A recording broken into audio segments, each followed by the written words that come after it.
This tape has been copyrighted. Any duplication or reproduction without written consent is prohibited. Dress yourself, things that you just don't even think about, you take for granted, and then you see a guy like Bill Porter who, with all the challenges he has in his life, or has had in his life, is just a winner. A big-time winner, and that's, I think the key is to do the most that you can with what you have that's God's given you, and he has probably done more with his life than a lot of people that are a lot more blessed than he, and I think that's what makes it so inspirational. He's one of our new heroes, one of my heroes, I tell you that's for sure. So I want to talk to you about field training. Yeah, give Bill a hand. I think he deserves a hand. That's really great. Really amazing. About field training, because field training is, you guys, or most of you are already in the business, you're starting to recruit people. Nothing's more important than field training.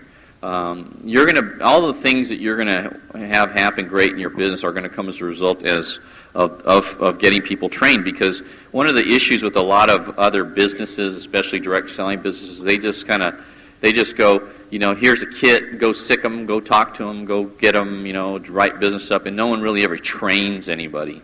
And I think that even has happened a lot, unfortunately, in PFS. And I believe that if you're going to build a real solid business that will be sustaining over time, you've got to be great at field training. So I want to talk a little bit about that.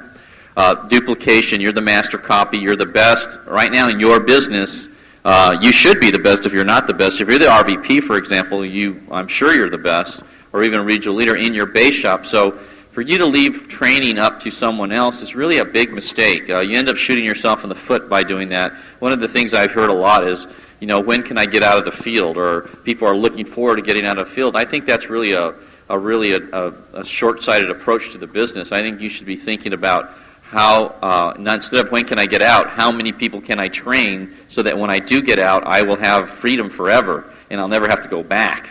That's the way I looked at it. So you're the master copy, you're the best. It's the only example, it's the only way to teach people, to keep people the business. One of the things that you really want to do, especially as you start building a bigger base shop, is you always want to have a part and take part in training the best people and making sure your foundation's really solid. It's the best time to build personal relationships. The time that you spend with somebody is really where the relationship starts to be, really to form and where you lock people in. I remember, like all of my key people, I spent so many hours with them, driving to appointments, driving back. Sometimes we didn't close. Sometimes we had a dark house. And lots of times we closed transactions. And I remember coming back and we'd stop for a cup of coffee or something, or stop at the office, and I'd go, maybe we picked up a policy, I'd sit there and I'd say, let me show you how to go through this policy, and I'd sit down and show them how to do everything and really teach them stuff, and get to know them and ask them about their family and ask them about what's really important to them in their life and where do they want to be 5 years from now and 10 years from now, and where are the kind of places they want to travel and where do they want to live, and what do you want to do for your kids, and what's really important to your wife or your husband, and how do you see how important is it to you to get that fulfilled? And I got to know them, and because getting to know people will help you to motivate them. The more you know about somebody, the more you know about what's important to them in their life, then when they're struggling or something, those are things you can always revert to and go back to and point out and say, listen, you told me that it was really important to send your kids to XYZ school, and how are you going to do that unless you you keep your business going, you make some more money? Or you told me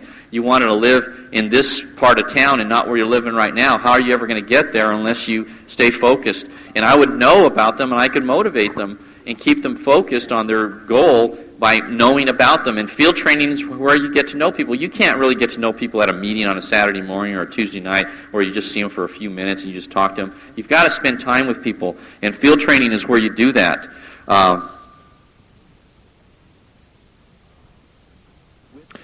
Width is a key to bigness. I talked about that earlier. I don't need to go over that again. Earn enough while building a business name. I think field training, in the beginning when I was starting the business, I didn't have a big contract. You start out as a rep and you move on. And by field training is where you allows you to make money to stay in. If you're not field training a bunch of people, then it's hard to make enough money because it's hard to drum up appointments by yourself. It's easy when you recruit somebody and you go see their warm market. It's much easier to do that. The other thing that I liked about field training, I don't know if I mentioned this in this thing, but the thing that was really important to me, I never liked to set up appointments. I don't know if any of you like setting up appointments, but I never personally liked calling people and trying to set up an appointment. I figured that if I recruited somebody, I could teach them how to set up the appointment. They could set it up. To them, they thought that was the easy part because they didn't have to know anything. They just called somebody and set it up. For me, that was the difficult part. The easy part was sharing the information, and I got them to do the hard part thinking that that was the easy part, and I got to do the easy part them thinking that was the hard part. And so I never had to set up appointments. So that's how I did the business. That's why I think recruiting is really important, because it's easy to get appointments when you recruit somebody because they do all the work. The hardest part is getting the appointment, right? How many of you would do 20 or 30 or 40 appointments a month if somebody else set them up for you? You would, right? So recruit somebody, and that's how you do it. It's how you recruit your best people, by field training. There's no question about that. You recruit your best people across the kitchen table when you're in their home and you're getting to know them, and you see, I recruited all the best people I recruited across the kitchen table. That's where I recruited them. And I did that through field training. And the other thing, you can never command respect that you need to lead. Unless you are, I think, a really solid field trainer, people don't respect you. If they haven't seen that you've done that, if they don't know that you've done that, then it's really hard to get people to do that. So it's really important in order to get the respect from your team. How? Here it is. Okay. I keep hitting this thing. It's okay. It's the only way to be an effective teacher. That's another thing, too. If you've done a lot of field training, you're going to be a great teacher. If you've not done a lot of field training, you're not going to be as good of a teacher. It's that simple. And teaching is how you duplicate yourself. Your ability to duplicate yourself comes through your ability to teach other people and get people the same level of competence that you have. If you're good at doing that, you're going to have a bunch of clones running around, which is good, if in fact you do a good job of that.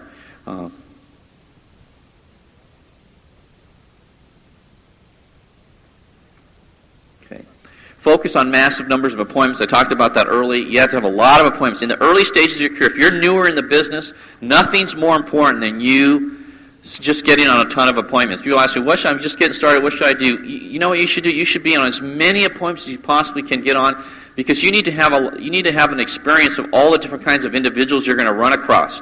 The more you do that in your training period, the better off you're going to be when you become a trainer also. So new people, experience is the key, so you can see how to deal with it. When you walk in there and the person's like this, sitting across the table from you with their arms crossed, you ever have that, right?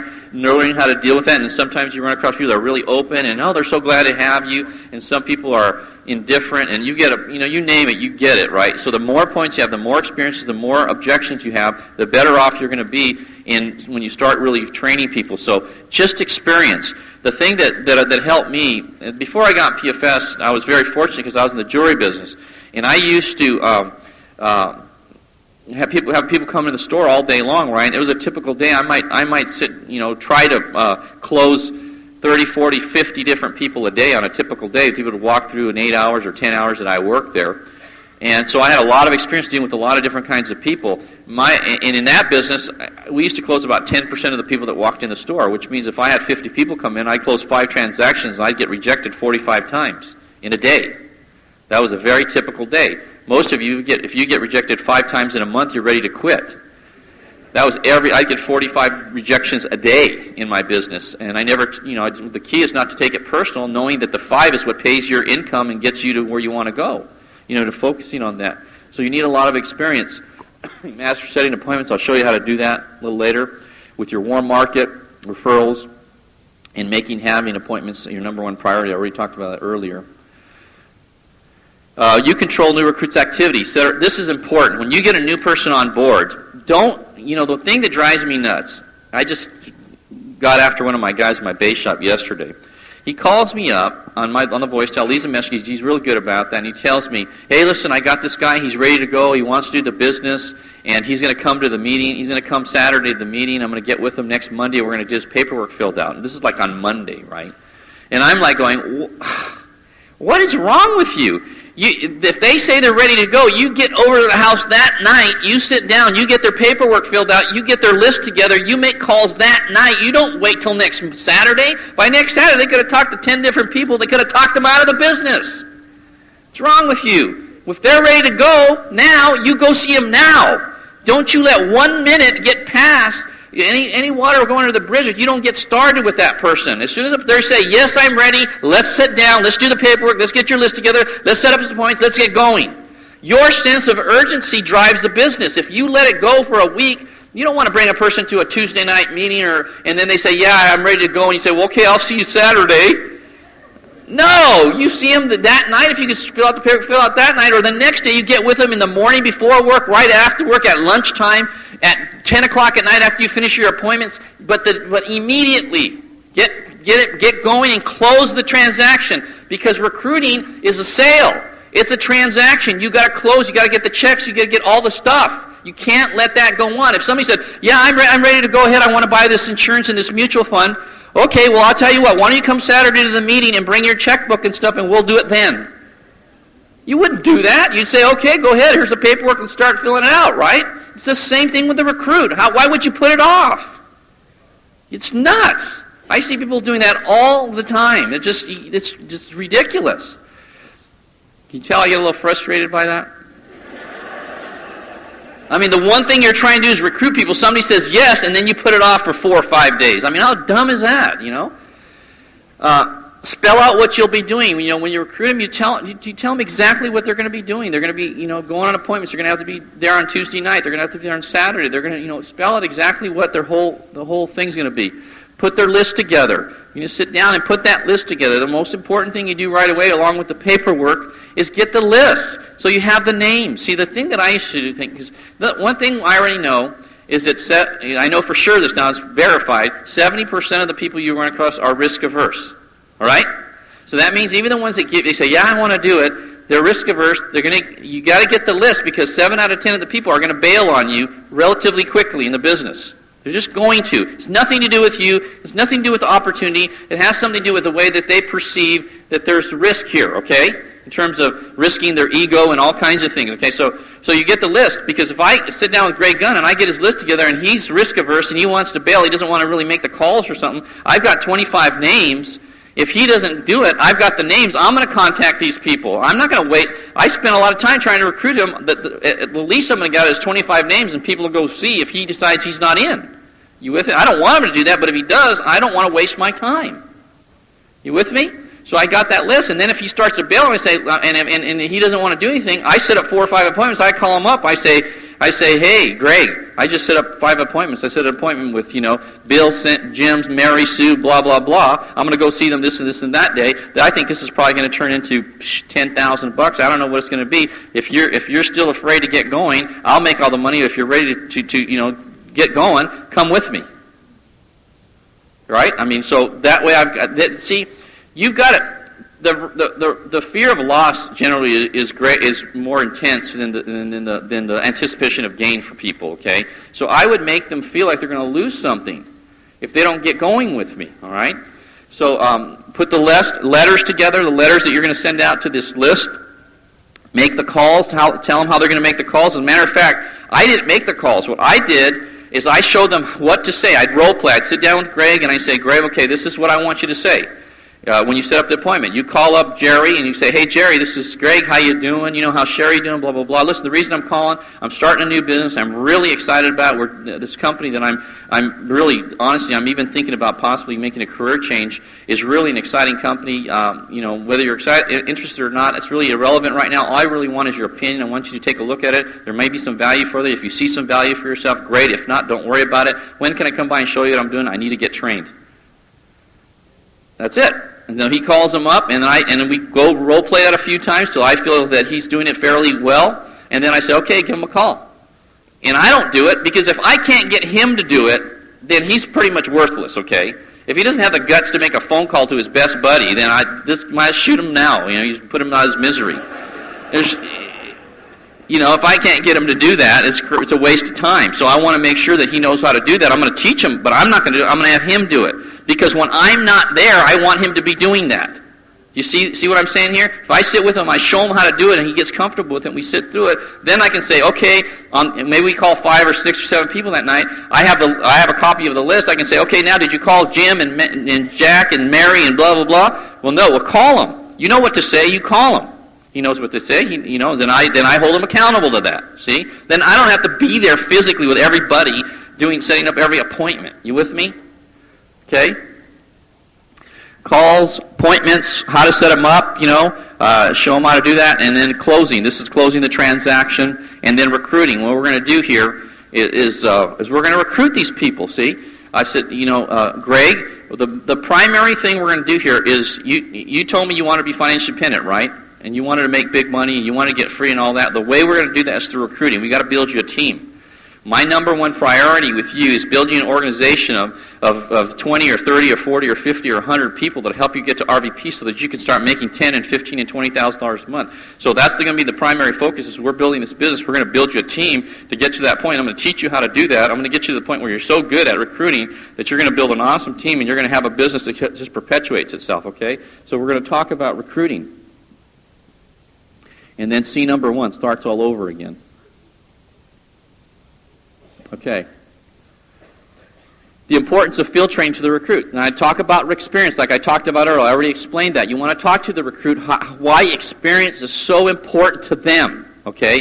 Why they need to go on appointments is because experience is the most critical factor. Listen, I'd say, Greg, listen, you can come to all our Saturday morning trainings and all our Tuesday night op meetings, and you're going to learn a lot there. But it's nothing even remotely as important as being on an appointment, sitting across the table from a family or a couple, and having them, throw their objections and questions my way, and watching me deal with that. You can even tape it so you can see how I handle every single question. So that way, when you get in that same situation, you know exactly how to deal with it. Because there's no way, so many things come up. If we can go on 10 different appointments, you can see all these different experiences. You can see how I deal with it so that when you get in that position, when you get your license, you're ready to do it, you feel real comfortable. The more we go on, the more comfortable you're going to be, and the more efficient trainer you're going to be, which means you're going to retain people. If you hire somebody and you have a lot of experience and you know what you're doing, and you recruit somebody, you're going to be more competent, which means you're going to get more business done, which means the chances of you retaining the recruits is going to go up pretty exponentially, right? So it's in your best interest to go on a lot of appointments. You with me?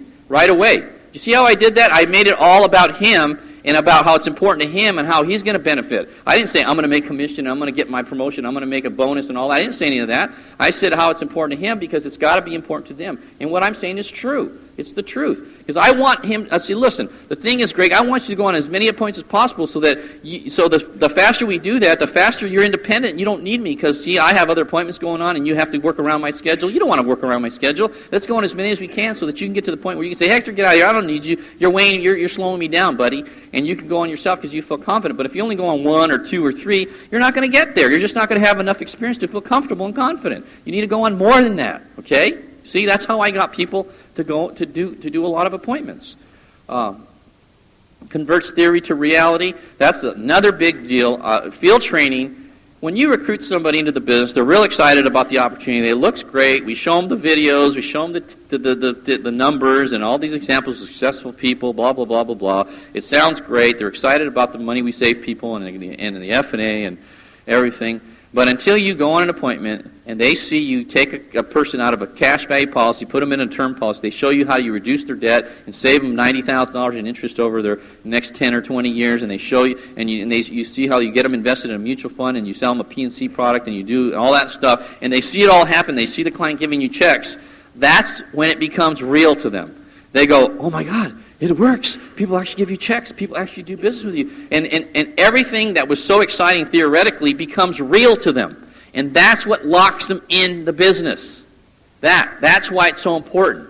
Do you remember the first time you went on an appointment, you actually you closed business and people gave you a check and they were excited and happy? How you just went, whoa, man. I mean, that's why I always love closing transactions, because it always resold me one more time on that what I was doing works, and we really make a difference.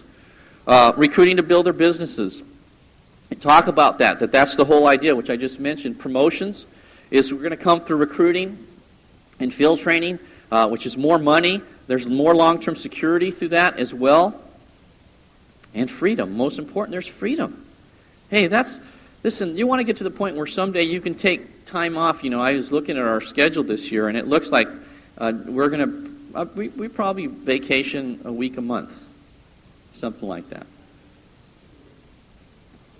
Right? Somewhere in that range. You may be going, well, shoot. That's a lot. That's too much. No, it's not. It's what you all want to do, right? Don't you want to be able to take a week off a month and go do something fun? Huh?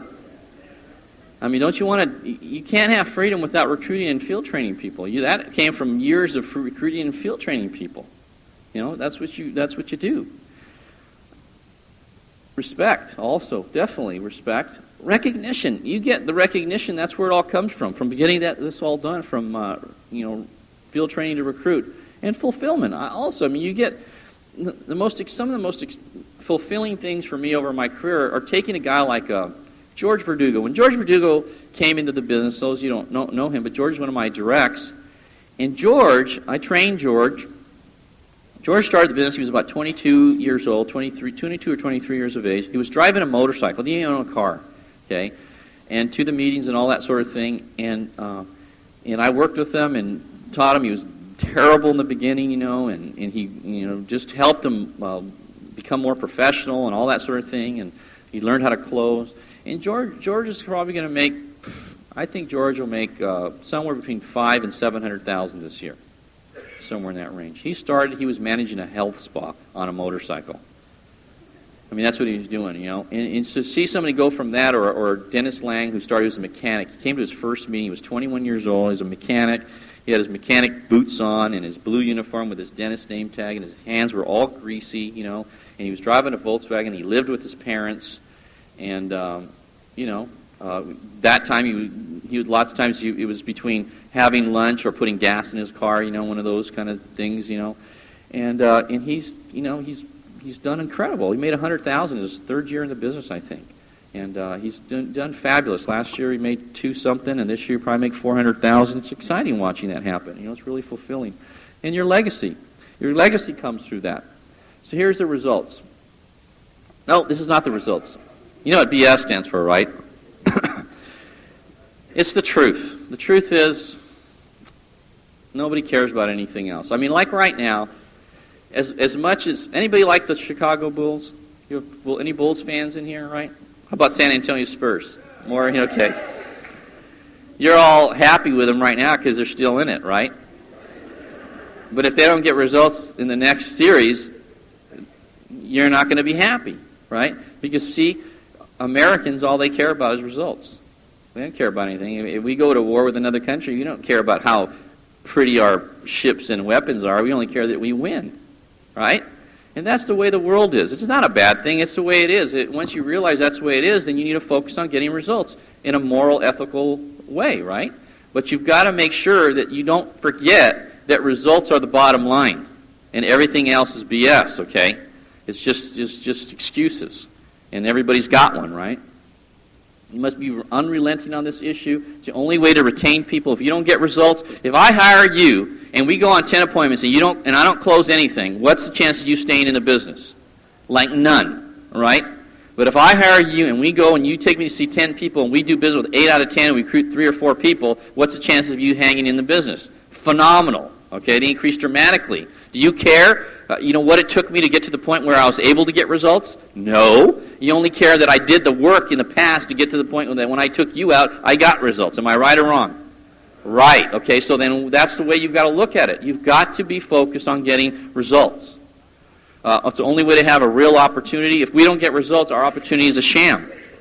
It's a sham without results. It's not real. Your reputation's at stake.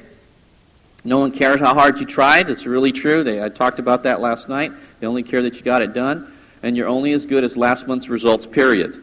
And it starts over. Now that for some of you is difficult to deal with, okay? But the fact is, no one cares about... You don't care that I had a great month in October of 1988. What do you care that I had a great month? You only care, what did you do lately? What did you do last month? What did you make last month? That's all anybody cares about. And you've got to stay on it. Now, the good news about that is even if you had a terrible month last month, you have a new month to redeem yourself. See? That's the beauty of it, too. It goes both ways. And I love that part of it, that you can always start over. And I love the fact that I don't know what I'm going to make from month to month, I always have liked that part. And some of you are uncomfortable with that. But the fact is, if you know what you're going to make, then you're probably making way less than you're worth. Okay? So you don't want that. You want to be in a position where you don't know if you're going to make $8,000 or 18,000. I mean, that's a lot better place to be, honestly, because then everything is dependent on what you're doing, your focus, your energy, and all that sort of thing, your confidence level. And you can keep growing your income, which is really, in my opinion, totally exciting about our business. Work the numbers. Remember the numbers. We know now that 70% of people have a risk-averse gene. So we know that you got to contact 10 to get 3 to maybe do anything. You with me? And if you're going to be an RVP, you got to know the numbers. The numbers are you got to recruit 100 to be an RVP. Out of the 100, you're going to have 15 are going to do something, and 2 may be RVPs. Okay, but you got to get those numbers going. You got to see more people, and you got to get to the point where you don't take the people that don't get involved personally. You know, that's really important. So commitment. You must constantly get commitment from people. If you're sitting down with somebody and they say, you know, it sounds really good. I'm really interested. And then I would say, so what part of it are you not sure about that's preventing you from going ahead and making a commitment? Well, you know, I don't know if I have the time. Well, how much time do you have? Well, I work a lot. Well, what does that mean? Do you work 9 in the morning to 9 at night, or do you work 9 to 5? How does that work? Well, I work 9 to 5. So then you've got from 5 to 10 each night then, right? Well, yeah, but I've got some things going on. I've got church, a Bible study, and I've got a bowling league. So let me ask you, I'm not going to, obviously your Bible study is really critically important, but are you making a fortune in your bowling league right now? No. Well, then if you could move something in there where you could make some money and get financially independent, why would you not do that versus bowl? Why like bowling? Do you like bowling so much that it's going to that you would keep doing it so that you would have to keep working 40 years at a job? Would you rather give it up for 2 or 3 years, make some extra money, build a business, and then not ever have to work again, and then be able to put a bowling alley in your own home? How would you like to do that? You close them, okay? Get commitment from the people.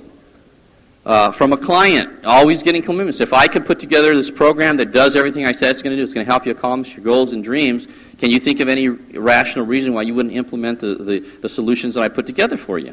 Get a commitment. If they say, well, I'm not sure, why aren't you sure?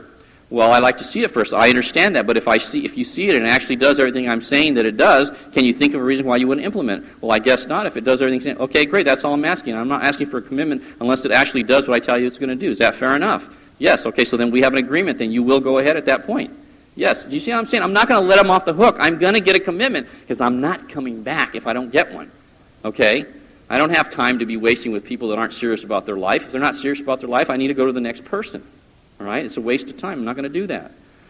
From recruits, if I've got a recruit in the business and I hire Charlie, and Charlie says, Charlie, I'm going to commit to you. I'm going to put time and effort into you. I'm going to teach you everything I know about the business, which I know is going to help you. If I do that, I need a commitment from you. I need to make sure that you're going to come to every op night and bring new people to that you're going to come to every Saturday training, and we have big events. I expect you to be there, and I expect you to be working and asking questions and working and doing the things that I ask you to do in terms of helping you grow your business. Can I get that commitment from you? If he says yes, then I say, okay, we have a base for going ahead and developing a relationship. He says, well, I'm not sure about Tuesday nights. Well, why not? Well, I like to watch, what's on Tuesday night? Home Improvement, okay? Well, let me ask you a question. When was the last time that Tim Allen wrote you a check? Well, he never has. Well, then why would you keep on giving him your business if he's not doing anything for you, except possibly entertain you? I tell you what, why don't you just tape the show, watch it at 11 o'clock after we're done, all right? And I say, can I get a commitment for you? And I'm always going to get commitments from people. If they're not going to commit to me in getting and going, what's the point of me making a commitment? It's a waste of time on my part. I want to make sure that we're on the same wavelength and we're going in the same direction. Everything you do, ask, must lead to going ahead. So everything about your business, if you're talking to a new person and you're prospecting, it should be leading towards going ahead to giving you an appointment or to getting together with you or giving them their phone number or something. If you're talking with a new recruit, it should be leading towards them saying yes to the opportunity and getting involved in your business. If you're talking to a client, everything you're doing should be geared around getting them to say yes to the proposal you're offering them and you're going to implement for them. Everything's got to be geared. Everything you're doing, every thought process that you're thinking about as you're dealing with somebody should be moving and helping them, making a decision to go ahead and get involved in some fashion or form, okay? Everything, all the time. That's what you're in the business to do. Ask questions, lots of questions. Ask people what they want, what's important to them. On an F&A, on opportunity night, let me just put all these. Find out what people want. If you're doing an F&A for somebody, and I'm talking to Jerry and Sherry Ward, I'm going to ask them, let me ask you a question. What's important about your financial future and about money to you guys? How would you like it to turn out in the next 5, 10, 15, 20 years? They're going to say, well, what's important to you about that? Well, I want to make sure we're secure. What does that mean to you? Well, we want to have enough money. How much is enough money? $500,000, $1 million, $2 million, or what's the number for you? Well, I haven't really thought about that. Well, it's important that we put together a number for you then, right? A financial independence number, so we can come to a determination on what that number is. Yeah, I guess it is. Well, that's one of the things I'm going to do for you. If I can do that, if I can in fact do that for you and put that together and then help you to actually accomplish that, can you think of a rational reason why you wouldn't go ahead and implement that solution that I put together for you? Or if it has to do with debt elimination or whatever, but it's always getting commitment to do that. Ask questions. On an op night, if I'm talking to Greg Gunn and I'm talking to Greg and I'm saying, Greg, he's after an op night's over, I'm not going to say, so what do you think? And that's not a real cool question to ask at the end of an op night, okay? That's not what you ask. So what you ask, I say, Greg, which part of the presentation caught your interest the most? And he's going to say, well, I really like that debt part. Why is that? Well, because I've got some debt and I'd like to get rid of it. Great. So if I can help you get rid of that debt through, number one, implementing our program, or number two, helping you make more money so we can eliminate it at a much faster rate, can you think of any reason why you wouldn't join me in business and let me help you accomplish that? So I'm closing them again. I'm always asking for a commitment, asking a question, asking for commitment, find out what they want, and I'll do a little more of that in just a second. Values-based selling, that's all it is right there. What's important to you about the future? What's important to you about money? What's important to you about your children's education, about your retirement, that sort of thing? What's important? Family, education, dreams, all that sort of. Ask questions, because let me just tell you something. If you're talking all the time, if you're the kind of person that likes to give information, you're always going to be shooting yourself in the foot, because you could be giving people information that they could care less about. All right. So it's better to ask them what's important to them about those things. Then you can gear your whole presentation about what's important to them, instead of talking about something that's not even remotely important to them. Okay, you might be talking about buying. What you get in the business, you can make a lot of money. You could buy that Mercedes-Benz. They could care less about cars, and even like cars. They think cars are a waste of time, and they only have them because it's a necessary nuisance to them. And you could be telling them about how important it is that you could buy a Porsche or a Mercedes or something like that, and you're off base. And so you need to find out what's important to them before you start closing them on something. So ask questions. Really get good at asking questions. You'll be amazed that people love to talk. When was the last time somebody even asked you your opinion about something and actually listened after they asked you the question? Or asked you anything about you and your family, about where you're from, or where what do you do for a living, or do you have children, and how old are they, and where do they go to school, and how did you get in the line of work you got into? What do you like about it? What do you dislike about it? If you could live anywhere you want to live, where would you live? Blah, blah, blah. Questions, because every time I ask you a question, it's going boom, boom, right into the computer bank, so then I know I have all kinds of ammunition to use to help you make a decision to go ahead with me and lead you to where it's going to help you accomplish any of those things that are important to you. I always sell the dream to the new recruit, the end result, the hard work. I'm going to talk about that in a second. Listen, let them know to win you must be, number one, tough. Obviously, long-range thing. I think one of the things that's really important that we miss is that financial success and success, period, comes after time. It doesn't come in a week or a month, okay? It comes in 5 and 10 years, okay? It takes time. You need to be thinking about where I'm going to be 5 years from now, 10 years from now, and have everything geared around there. You're not going to be an overnight sensation. It's very rare that's going to happen. You might be lucky and hire the right person. That's not likely that's going to happen. It's going to happen right away. It's going to take time. You're going to have to get better to be able to attract the right kind of people. So you need to really think more long range and have a long range plan. You got to constantly be improving all the time. You I can't impress upon you how important making constant self-improvement part of what you do with your life on a very consistent daily basis. You should make a commitment to that you're always reading or listening to a tape or doing something that's helping you grow as a person in your field of expertise, because what that does, it does a couple things. Number one, it increases your confidence. Your confidence, as you increase your confidence and your competence, actually, when you increase your confidence will grow naturally from that, okay? And you'll have less fear, which means you'll talk to more people so as you're growing. The other thing is you'll feel more worthy of having success. A lot of times, if you're growing, you're working on stuff, your expectation to succeed starts to grow, and you start feeling better about yourself, okay? It's very important. And the other thing, it adds value to the people that are associated with you. If you're always growing, Greg Gunn, the people around you get more value from you, and you help them. You offer them something that can actually be of benefit to them. And being optimistic, it's so important to be optimistic, because the opposite of optimistic is pessimistic, right? And being pessimistic, there's no future in being pessimistic. The future is guaranteed to us if we do all the right things. And there's no reason. Optimism is so much more fun to be, because on the way to wherever you're going, at least you have a good time with it. If you're pessimistic, you're miserable the whole time, right, on the way there. So it's better to be optimistic. The worst thing that's going to happen is you're going to die, and then if you die, that's one of the best things that could ever happen to you, right, if you're a believer. So there should be nothing but optimistic. Stop field training soon. This is the biggest mistake I made. I stopped field training too soon. My upline told me, hey, you know what? What are you field training for, man? If you stayed home, you could probably call 20 or 30 people a night and get so much more done if you're just going out with 1 or 2 guys a night. And I said, yeah, okay, that makes sense. And so I love field training. It was never work to me, because I was good at it, and I had a lot of success at it, and I liked people and stuff, so it was never, and so I stopped doing it, right, 1991. And what I figured out is that all the people that you would call from 5 to 9 are all the losers, and you don't want to talk to them anyways.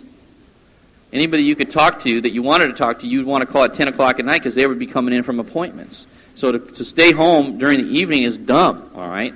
You should be out field training some new person that has the potential to be an RVP and building a relationship and getting them locked in than being at home. In the building stages, when you're on your way to being financially independent, for you to not be field training is silly.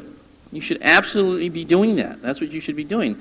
And as you get bigger, you don't have to field train 7 nights a week. You could do Mondays and Wednesdays and Thursdays and maybe some Fridays and Saturday afternoons, and you don't have to do it every single day, but you should be doing it. It cost me a fortune to do it, to quit too soon. I think one of the things that happened to me, when I quit, I was about almost 50 wide in my bay shop, people doing something. And I was doing a lot of business, a couple hundred apps a month. I was making big money, and I wasn't tired or anything. If I had just kept going and got that to 100, I think it cost me about $50 to $100 million over my career stopping too soon. That's what I've calculated just on the number of REPs I would have produced and all that stuff I would have stayed at. That's what it cost me to quit. If I had stayed in the field maybe 3 years longer, I think I would have made an additional $50 to $100 million in income during my career, because I would have, instead of having 20 first generations, I probably have 40 or 50 right now. And, 20 first generations that do even $20,000 a month is $400,000 a month. $400,000 at 30% is $120,000 a month, not to mention all the things they do, okay, and all the RVPs they produce. Because it just grows exponentially. Because like if you want to grow your business, if you want to really think about it, it's like having kids. Just like having kids. If you want to have a lot of grandkids, what do you need to do? You got to have a lot of kids, right? Do you have to do anything? You have to teach your kids how to have kids? Do your parents teach you how to have kids? No, I don't think so, right? That's not how it works, okay? So if you have a lot of kids, your kids just automatically have kids, and their kids, you don't even have to talk. They don't even want to talk to you about it. They don't want to go there with you on that thing, right? But the fact is that if you have a lot of kids, you don't have to, depth takes care of itself completely. Width, you got to take care of. Okay? It's the same thing in our business. If you get wide, you got to take care of that. The depth, you don't even have to worry about it. I never once tried to build a hierarchy. I never thought, okay, I'm going to build me a big hierarchy. I just focused on my base, focused on directs, focused on developing people close to me, and then hoping that they would take the things I taught them and go on and do with it what they were supposed to do, which is exactly what happened. But a mistake I made was quitting too soon. The other thing too, a lot of people lost out on their best chance to succeed, I believe, because I was the best field trainer. So when I wasn't field training them, their chance to succeed was lessened a little bit. You know what I mean? Think about this. How many would have liked to have been personally field trained by me? A few of you, right? Okay. So a lot of people lost out on that because I'm good at doing that, and so are some of you are really good on that. And so if you're field training more people, they're going to get the best possible chance to succeed if they spend time with you. I lost out on the relationships. The other thing, too, is the best relationship I built were those relationships out field training people, spending time with them. I built great relationships with those people. My best relationships, because I spent so much time, are with like Gary McCrumman and Rick Susie and George Verdugo and Dennis Lang and Chris Howard and some of those people that I spent lots and lots of time with. Don't stop field training until you're complete fine Schmidt. If he goes, when should I get out of the field? I believe you should get out when you're done. When you have enough cash set aside that whether you work or not, you can live the lifestyle that you choose to live. That's the time to stop, okay? And you shouldn't stop until you get there, whenever that is for you. I mean, everybody's different in that respect, but that's when I would stop.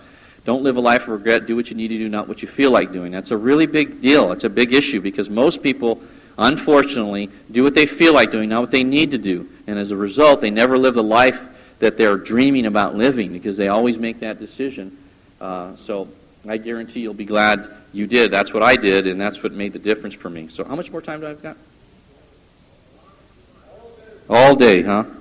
Okay, well, let me just share with you some things that I think. Who would like to help me up here and let me recruit you? Get a chair up here and somebody? A couple would be even better, okay? Huh? Is there only one chair up here? There's one chair.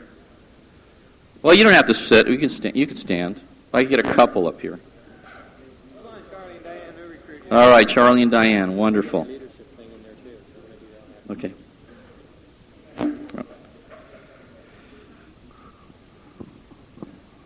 Okay, perfect. Yeah, let me have a chair too. I just want to share.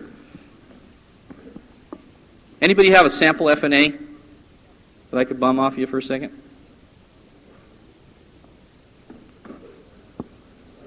Bring it up here. Is it a good one? Is it a good one?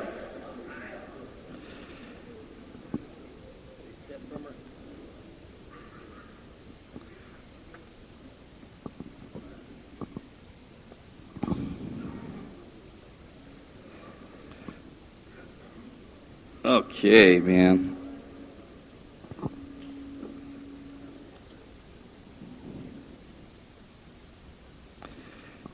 Hi guys, how you doing? Great. So the thing that I would concentrate on, let me just point out. I'm going to point out what I'm going to talk about here because this is the things that I always focused on when I was trying to recruit somebody. Okay. Number one is I always wanted to focus on their future. I talked a lot about the future. Okay, that's the first point. The second point is I talked about what a difference we make for people. Because I really hit hard on what a difference we make. That's why I would use the F&A, is what kind of a difference we make for people. Because I think most people, they want to make more money, but they don't want to make money at the expense of somebody else. They want to make money making a difference. Would you agree with that? The majority, the kind of people we want to recruit anyways do that. The other is the industry in the future.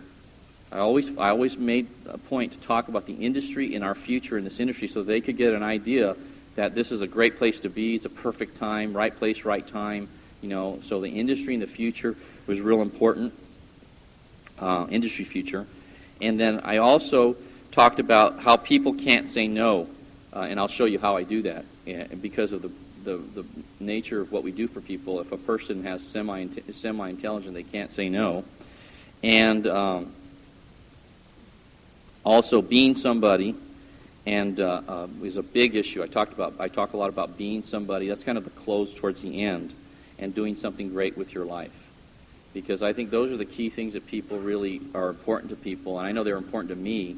And if you really get down to it, I think for most people, all those things are critical things that for them. And I didn't spend a lot of time on the company and how great Travelers is and PFS, and I said some stuff about that. But I don't believe that's what recruits people.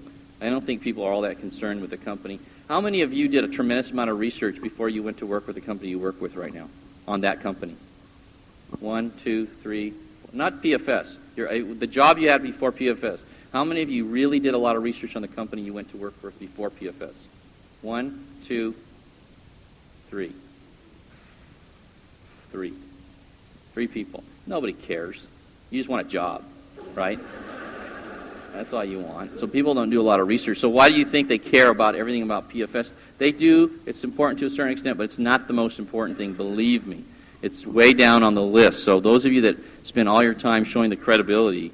It's fine to do that, but don't be spending an inordinate amount of time on the credibility because it's not that important to people. What's important is the things we're going to talk about here. So why don't you guys introduce yourself to the... Diane Guidry from Killeen. Charlie Guidry. Okay. Diane and Charlie Guidry from Killeen. Okay. So, are you guys nervous? Really? You don't need to be nervous. There's only 400 people looking at you right now.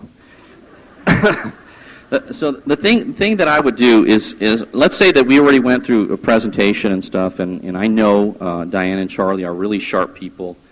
Charlie, you're in a school business, right? Administration, or what are you, a principal or assistant principal of an elementary, high school?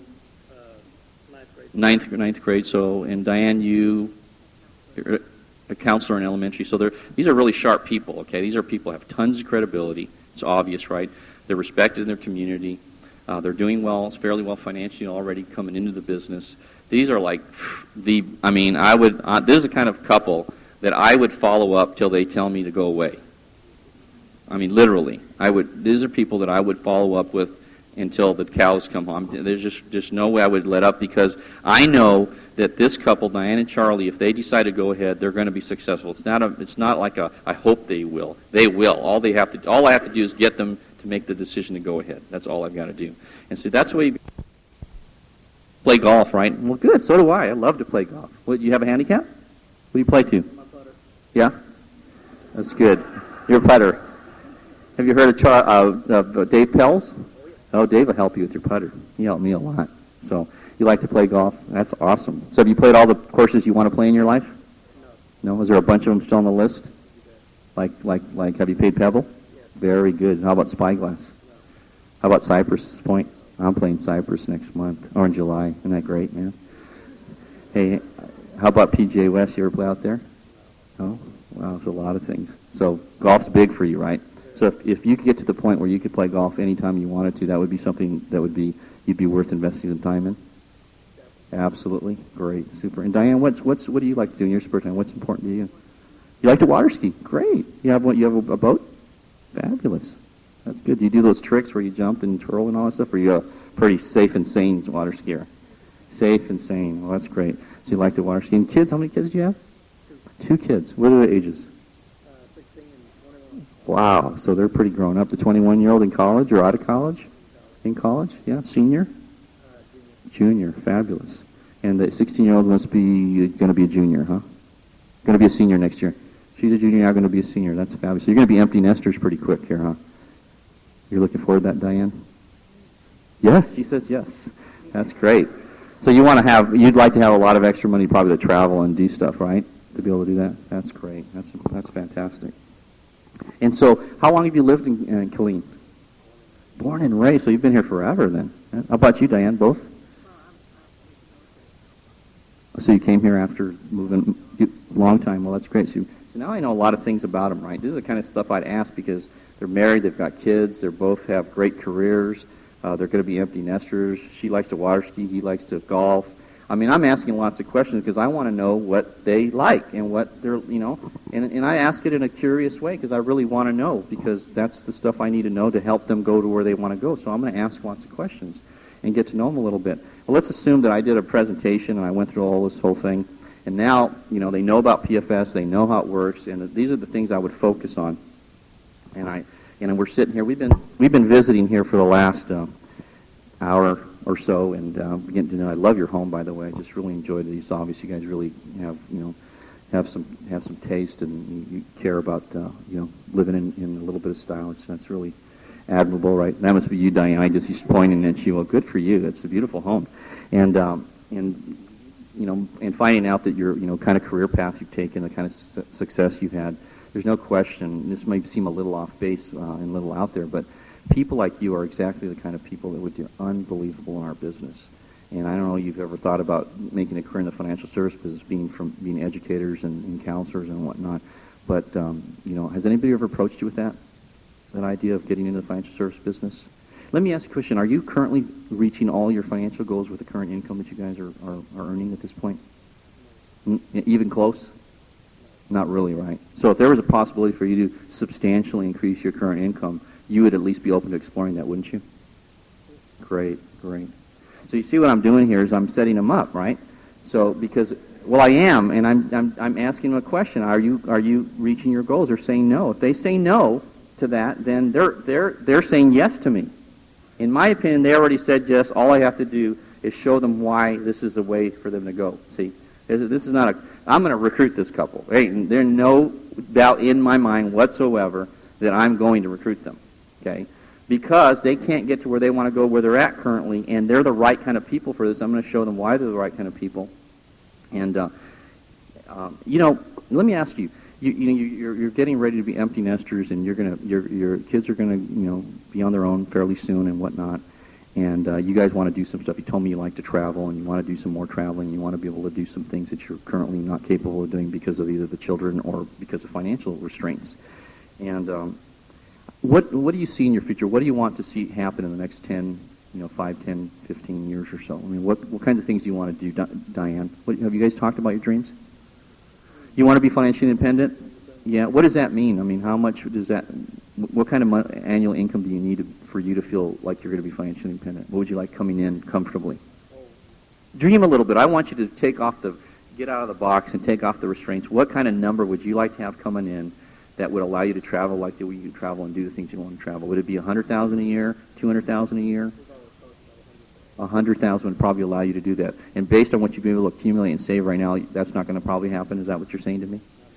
Not in the school business. Okay. So then if I could show you how to do that, then that's something that would be really important to you, right? You'd be willing to work a little bit towards that and fight for that. Am I right in assuming that? Okay, great, fantastic. So I found out what they want. Notice I didn't leave it at financial independence. What's that? What's the number? Is it 100,000? Is it 200,000? Is it 50,000? I want to know more details on what that number is. Well, let me just tell you. Let me show you what a difference we make, because I think, obviously, you're in industries that really revolve around making a difference. I mean, if you wouldn't have gone into counseling if you didn't want to make a difference, right, Diane? I mean, that's important to you, let's face it. You wouldn't have spent all that time. And the same thing, education. Education is about making a difference. I mean, that's the whole purpose for education, right, Charlie, is making a difference, helping children learn and hopefully be productive and all that sort of thing. But it's getting more challenging every day, huh? Especially in public. Are you in public education? In public education, it's challenging. There's a lot of unusual parents out there, aren't there? Yeah. I didn't say crazy. I said unusual, okay. How you say it's really important. Let me just show you what we do, because, see, this is the thing that got me so excited about our business, and I want to share with you our business and what it could, what it does for people, and I'll show you what it can do for you. But I think more importantly, you're the kind of people that if it's not good for people, you wouldn't be interested, would you? Okay, so let me show you how it's good. This client right here, before we got together with them, this is where their situation is. Their debt is outrageous, 36% of their income. Their net worth is $43,000. There's no possible way that they could retire on $43,000. You could see that, right? I mean, that's just they're so far away from retirement, it's ridiculous. That's what and their income is their total assets $72,000 and their monthly income is $1,800 a month. So what we did for this couple, they needed a retirement fund of 104. This got to be Texas. $147,000 to retire. Wow. $147,000 to retire. That's what they. So what we were able to do is figure out exactly what they need to do that. Another thing we're able to do, so which is really exciting, is we were able to put together and show them exactly how to invest their money correctly. And then another thing we're able to do. I'm going to make stuff up here. Another thing we're able to do is show them a plan to get their children educated, because you know how important education is, and most parents never really are able to save enough money or have a plan to do that. And one of the reasons is debt. So we're able to help them get out of debt. We're able to help them. As a matter of fact, in their debt situation, we were able to save them right here $98,000 over their working lifetime, and just on the interest on the debt alone, and able to help them accumulate an additional $1 million at retirement in doing that. And then as far as their insurance protection was concerned, we took them from $100,000 worth of protection to $350,000 for roughly the same cost. So if they were to die prematurely. So we made a really, you see the difference we made? I mean, could you see that if you sat down with a client and you took them from retiring with, say, $145,000 to, say, $1 million, would that be a big difference or a little difference? It'd be a giant difference, right? And if you took them and you saved them $98,000 in interest over their working lifetime, you think they'd be happy with you? And if you showed them how to make sure that their children got educated and actually how to plan to implement that, they'd be pumped up about that as well, right? And then if you showed them how, if they died prematurely, they could make sure their family was taken care of. Can you see we don't make a little difference here? We make a huge difference. And that if you sat down with a client and you showed them this information like this, and you helped them this much, it would be virtually impossible for them to say no. Can you think of any rational person that if I sat down with and I showed them this and I had a plan for them and showed them that it was doable, can you think of them ever saying no, Charlie or Diane? Huh? Not possible, right? They're going to say yes. What? Out of 10 people you sat down with, how many out of 10 would say yes to this, in your opinion, knowing this information, if it was that dramatic? 8, 9 out of 10, right? So the point I'm getting to is that if you sit down and you do this for somebody, you guys, it's virtually impossible to fail at this. You see, I mean, because all we're doing is taking an educational approach. We're taking some information. We're going back and we're showing them how to do this. And it's all written out. You don't have to memorize all this stuff. All you have to do is take the information properly. You come back with a beautifully bound financial independence program like this, and you sit down with them, you share it with them, and like you told me, 8 or 9 out of 10 are going to do it, right? So if 8 or 9 out of 10 are going to do it, there's no way for you to not make money, right? You're going to make money. You see that? Isn't that great? To go into a business that you know you can't fail at? Isn't that awesome? So you see, what I'm trying to do here, you guys, is I'm trying to get them to see that if they get involved, they can't fail. Because the reason that people don't go ahead is they think they're not going to be successful at it. So you've got to make a case for them there's no chance for them not to be successful. And then you talk about their background and that sort of thing. So you can see the difference you make is substantial, right? The other thing you're an athlete, obviously, right? You like playing golf, and did you play any other sports? Like played tennis? Tennis in college? So did I. That's great. We have a lot in common. I didn't know that. That's fabulous. Yeah. What number did you play in college? So did I. Yeah. That's awesome. That's really good news. Tennis, golf, we've got all these things going. Excellent. So obviously you're a competitive guy, right? And you want to be somebody. You never would have got to number one if you didn't have a desire to be somebody. And I bet you're a pretty good golfer. You're a single-digit handicap, probably. You ever shoot? You shoot in the 70s, I bet, huh? Have you before? Okay, so you can't get there unless you want to be somebody. Did you ever, like when you were younger, I mean, when I dreamed about maybe playing, on the professional tennis tour, that was a dream of mine. I thought, man, maybe I could get good enough to play there, but obviously I wasn't, and I didn't have that happen. But I would have loved, wouldn't you have loved to have been playing in the finals of the U.S. Open? And in front of 21,000 screaming, fleshy metal, crazy New York fans, and playing somebody great in the finals and going 5 sets and then pulling it out in a tiebreaker in the 5th set. I mean, can you imagine how you'd feel, Charlie? How that would have felt, people screaming and you're in the papers and everybody's interviewing you and all that kind of stuff, right? But it did never happen for us, did it? But it would have been awesome if it would have, right? And Diane, you probably have something that, you're a water skier, right? Maybe you would have liked. Is there anything else you would have loved? Maybe a actress, singer, or something like that, right? I mean, you find out what it is, but I mean, the fact is, all of us inside of us, we want to be somebody, right? I mean, that's just normal. That's human nature, and I did too. But in other things, I wasn't able to do that. In PFS, one of the great things about PFS is that in our business, if you get really good at our business and you get really confident and you have success, you could be that kind of person. We have these events, where you go and you speak in front of people when you're successful. We have this annual convention that we're going to have it this year. We're going to have it in the Superdome in Atlanta, Georgia. I think it's called that, the Georgia Dome, and we'll probably have 60,000 people there. You imagine you go in there, you're a star, you're one of the best in the company. They have you come up and speak. Your pictures, you're up on those big old jumbo screens, and people are screaming, and they're all excited, and they're screaming your name, and that's what happens in PFS if you really succeed. You have a chance, Charlie and Diane, to make it and be somebody in our company like you could have been in sports. That's kind of past us now, right? But you can still do that here. I'm telling you, you are capable of doing that. The kind of people you are, the kind of credibility you have, there's no question in my mind that you could be that kind of successful. I mean, would that be of interest to you to get to that point where you're so good at that people are screaming, you come on stage and get awards and all that stuff? That you can do here still. And I know people like you, with your kind of credibility and background, there's no question you could do that. Another thing, and I think that's important, and obviously you've chosen to do something great with your life, but and you have done something great with your life. I mean, you've dedicated your life to education and to counseling, and you've had some impact on a lot of people, I'm sure, over the years. But wouldn't you like to do that on a grander scale, on a much bigger scale, where you impacted maybe hundreds or thousands of people? maybe tens of thousands of people, where you made the difference. See, the beauty of PFS, like, and I've been able to do this, and a lot of people have been able to do this, is we've got a lot of representatives now. We've got 7,500 representatives, and a lot of those are becoming successful. We have about 100 people this year who are going to make over 100,000. We've got, I don't know, it's approaching 100,000 clients now that are investing money, that are going to be successful, and we are making a difference in those people's lives. I mean, a big difference. I've got a guy named Rick.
Mark Younger, who was a fellow express driver that was working 6 days a week, making $35,000 a year, that last year was paid $1,200,000.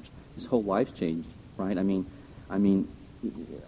isn't that exciting to play a part like that in somebody's life like that? That's one of the things you can do here, is you can really, really do something great with your life, where you can make an impact on a lot of people's lives. And imagine all those people that are struggling financially, that as they become clients and you help them get out of debt, like we showed you here, and you help them start saving and investing money, and they retire at retirement 20 and 25 years from now because you came and you sat with them, or one of your representatives that you trained came and sat with them. They started an investment program. They got rid of their debt, and they put themselves in a position where they have enough money to retire comfortably with dignity and do the things they wanted to do, and they're much healthier because they're not stressed out over the money.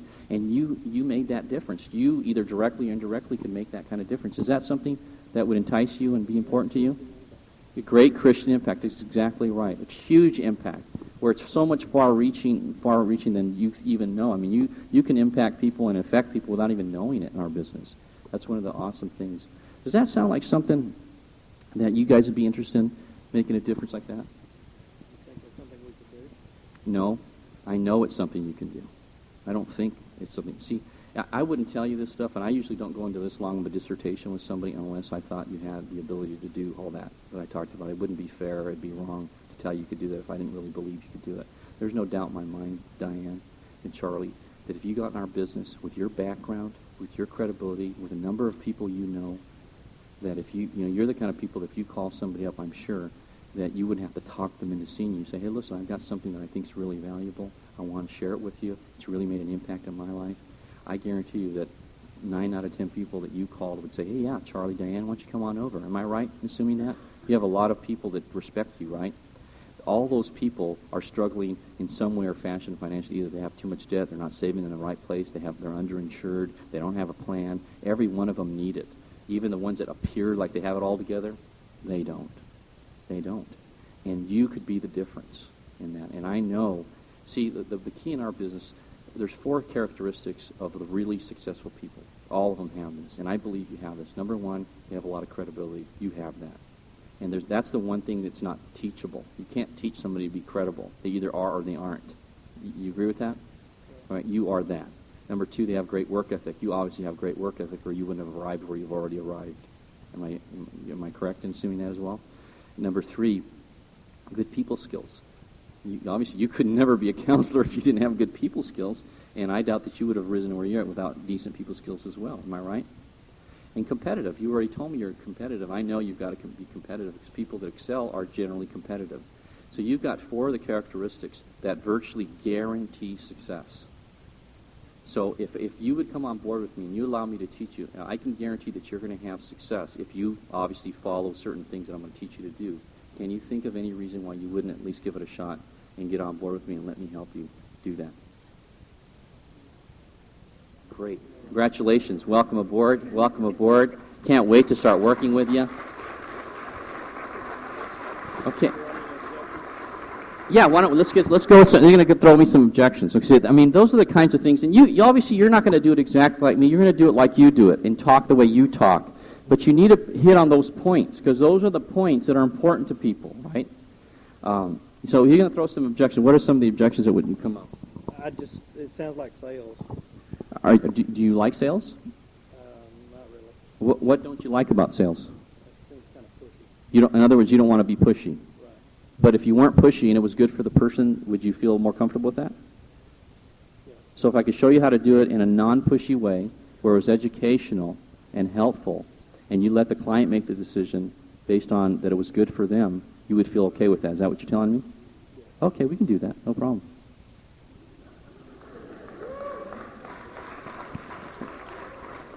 How about you, Diane? You have any things that...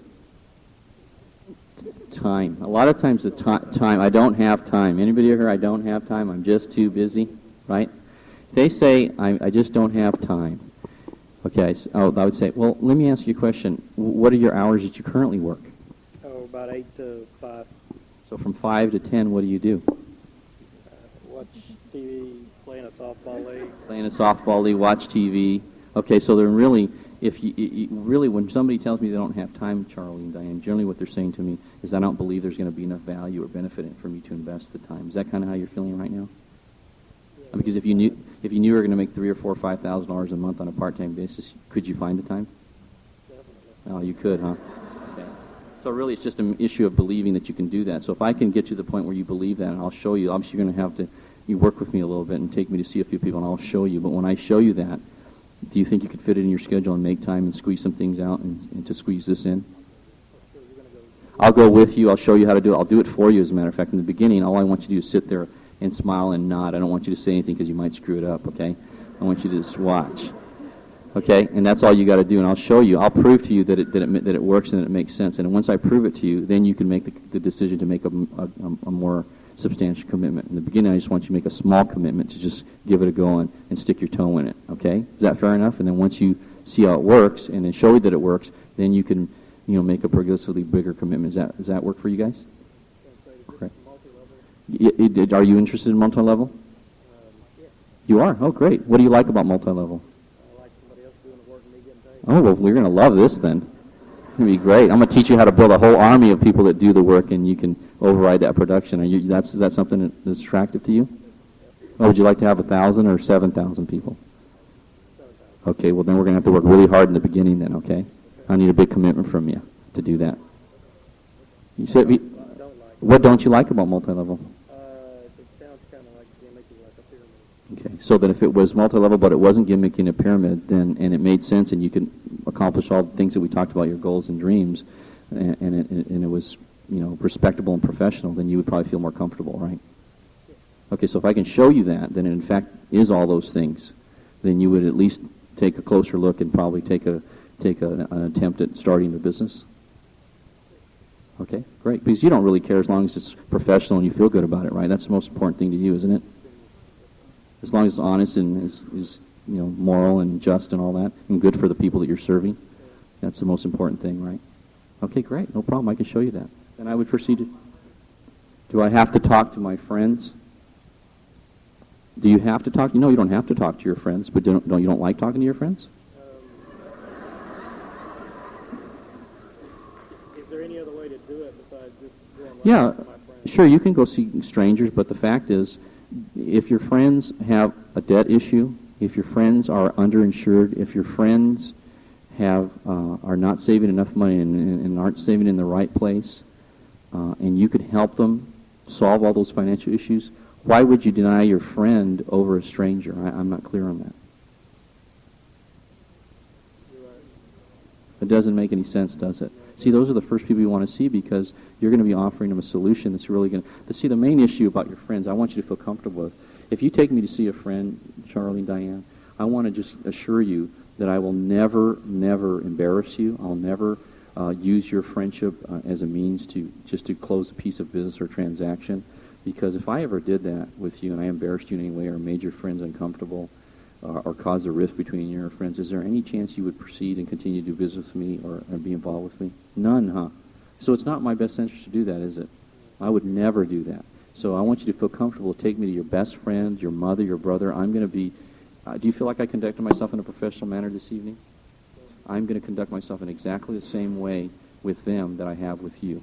Okay? So you don't ever have to worry about or be anxious about taking me to see somebody, because it's not my best interest to do that. As a matter of fact, if I treat them great, you're going to take me to see a lot more people, aren't you? That's exactly what I'm going to do. Okay? So, is there a cost to getting started? Yes, there is a cost to getting started. You've got to make an investment in your business. Just like if you what was the cost to get started in your business that you're in now? Thousands. A college degree, 4 years, of probably 6 to 8 years of education after high school, right? And all that sort of thing. And I'm sure you have your master's. Am I correct? And you put a lot of time and energy. Not only the cost of tuition, but the cost of the time, which is thousands of dollars. I'd say you probably in your lifetime invested at least $50,000 probably in education and all that. And when you include the time that you spent. So if you could get a business and you could make 10 times what you're currently making right now for $200, would it make sense for you to invest that? No, one time. Yeah. So cost is not an issue then, is it? Okay, great. My kids need me around. Okay, that's great. You should be around for your kids. I mean, I can understand if your kids need you around, you should be around for them. As a matter of fact, the beauty of our business is you can structure your appointments and how you do it around your family. And if your family, you have some sort of a situation like the child has a play or some sort of sporting event or something, you need to be there, then you just reschedule your business around that and make that the priority. I completely agree that your kids should come first and should be first. And that's the beauty of owning your own business is you can do that. So if you need to spend time with your kids, you do that. And if you need to, when you do work, you work, And so that's not a problem. We'll work around your family completely. We'll work on your own schedule like that. It's super.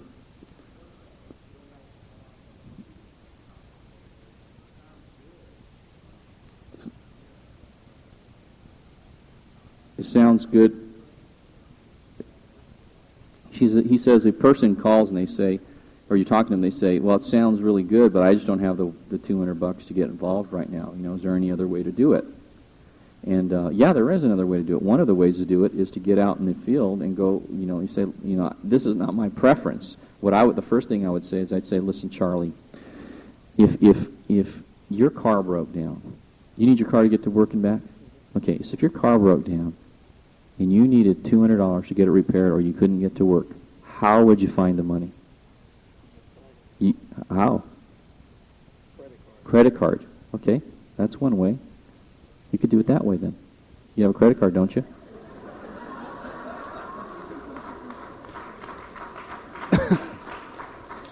See, it's an issue. 199 is an issue of whether it's important enough to them. They can get $200. If they knew, you could just say, you could on there say, listen, if you knew that you had the winning numbers to a lottery and all you needed was $200 to get the money, where would you get the money? You bought it from your mom. There you go. Go call your mom then. You bought it from your mom. Whatever it is, that's what you do. You notice that I haven't been telling, I've been asking the whole time, always asking, never telling. See, a lot of the problems that you're having with getting people to do stuff is you're telling too much. And I very rarely tell anything. I'm always asking questions. Because when they say it, it's true. When I say it, it's suspect. Okay? So when you're saying it, you're just another salesperson selling them something. But when you ask a question and they answer it, they're doing it. They're not going to argue with themselves, right? Or doubt them. Well, they might doubt themselves. But anything else? Any other? Okay. Okay. You like to check the company? That's fabulous. What do you need to know about the company? That it's solid? That it's substantial? Okay. How substantial would it need to be? If it's a $1 billion company, is that substantial enough for you? It would be? Okay. So then if it's $700 billion, then it's not even we don't even need to discuss it anymore, do we? See, again, you just ask questions, right? If it's $1 billion, it's if it's so great, why isn't everybody doing it? Well, there's a lot of reasons, okay? Because there's a lot of great things, Would you agree that being a Christian is great? Why isn't everybody a Christian? Because everybody doesn't know the story, right? That's why.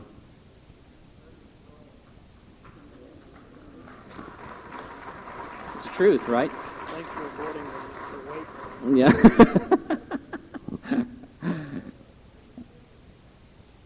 They need time to think about it? That's fantastic. How much time do you need to think about it? Sleep on it? Fabulous. You can sleep on it. In the next 24 hours, what's going to change?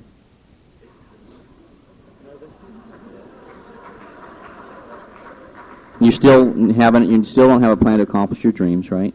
You still don't have a vehicle to make that happen.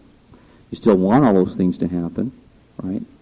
So it's really, I can appreciate you need to think about it. I don't have any problem with that, but I just want to be clear that, you realize that nothing's going to change between now and tomorrow or now and next week or now and next year, except that you're going to be farther away from where you want to be because you don't have a vehicle to get there. That's fine. Generally, when somebody doesn't make a decision on the spot, it's because they're afraid of making a wrong decision. Am I right in assuming that? So if you were absolutely convinced that you're making the correct decision, you wouldn't need to wait on it, would you? What would you need to feel? What would you need to know in order to feel like you're absolutely making the right decision? That you could do it. Okay. So let me ask you another question. If I can show you some people that come from similar backgrounds or actually lesser backgrounds than you that are having success, and I can introduce you to those people, and actually you can even talk to those people, would that help you make that decision? Super.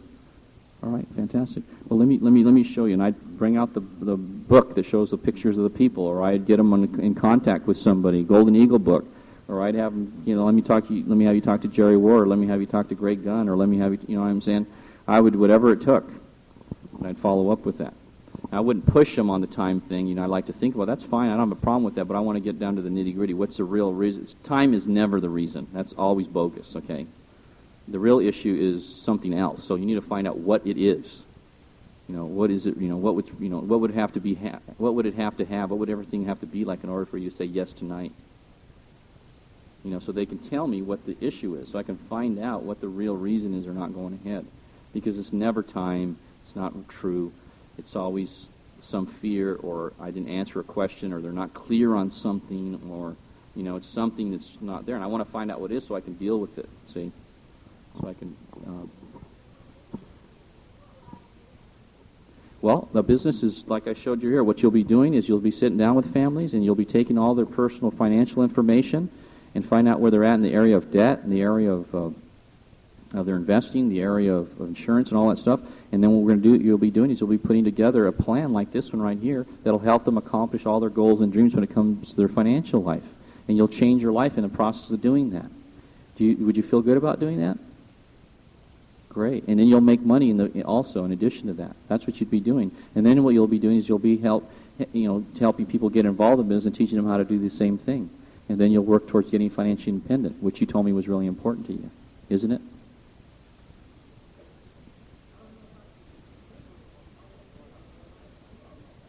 Well, you know what? That's what I thought when I first got involved. Oh, there's so much information. How am I going to remember all that stuff? And you know what I found out is that when you do something over a period of time and you do it repetitively, you start remembering everything. Just like, the job you have right now. When you first started, did you feel a little overwhelmed with the job when you first started it, the job you have currently?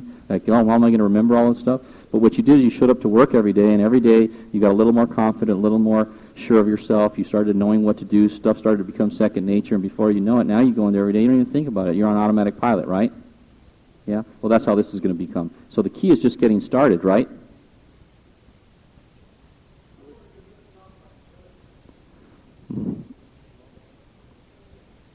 Well, what makes this different is that we're going to put it, we're going to disclose everything. What company, what financial company has ever sat down with you and showed you everything that they're going to do for you, and then told you exactly how much they make on every product, and well, what makes this different is that we're going to put it, we're going to disclose everything. What company, what financial company has ever sat down with you and showed you everything that they're going to do for you, and then told you exactly how much they make on every product, and they told you what they were going to make, and how am I going to remember all that stuff? And you know what I found out is that when you do something over a period of time and you do it repetitively, you start remembering everything. Just like, the job you have right now. When you first started, did you feel a little overwhelmed with the job when you first started it, the job you have currently? Like, how am I going to remember all this stuff?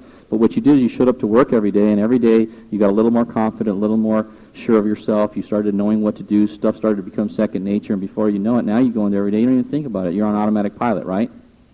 Yeah? Well, that's how this is going to become. So the key is just getting started, right?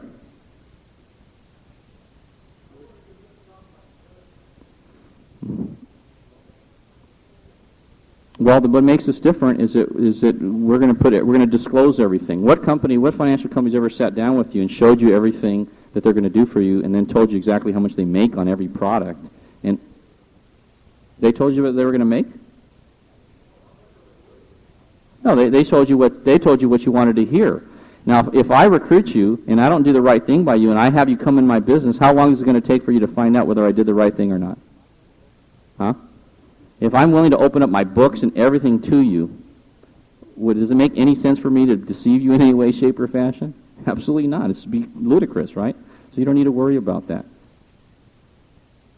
sounds so good, but our finances are screwed up. How could we ever talk to anybody after that? Well, because it's just like anything else. You just start. You start. And the first thing we're going to do is we're going to implement the financial needs analysis. We're going to take your information. We're going to get you a plan going. And you're going to start on the plan. You're going to have a systematic plan. So when you talk to somebody, you can say, look, the reason I got involved in this company is that my finances were really not in the shape I would like them to be, and they helped me put it in shape and helped me on a path to getting free financially. And I'm so excited, and I'm seeing progress already, and I wanted to share this with other people, and that's the reason I'm seeing you tonight. You're doing okay? Is that all you want to do is okay? Huh? You want to do better than okay? That's fine, but do you want to do better than okay? On what?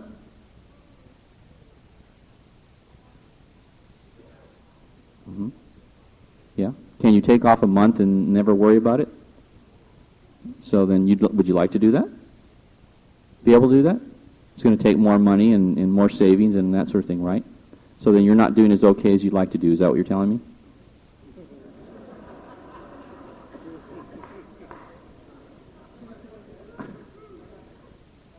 Yeah?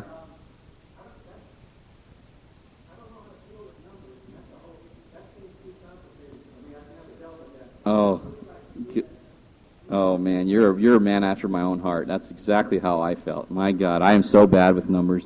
My math skills are horrendous. That is why God invented calculators and computers, by the way.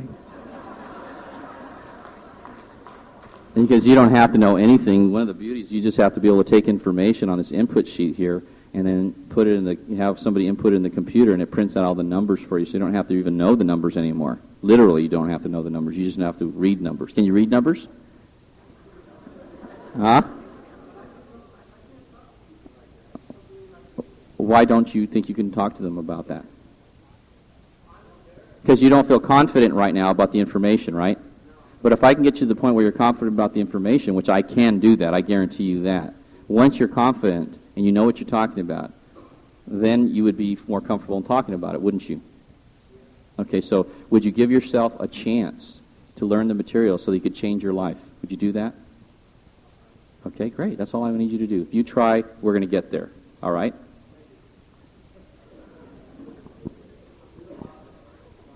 Mm-hmm.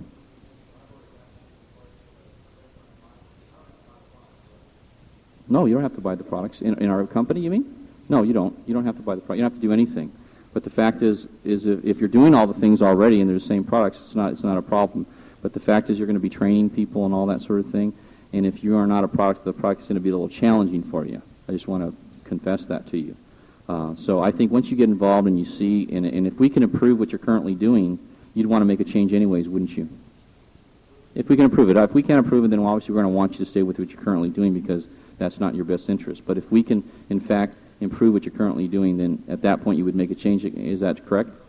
Huh? Great. Perfect. And what you do, don't fight with them. You just do that. How are we out on time?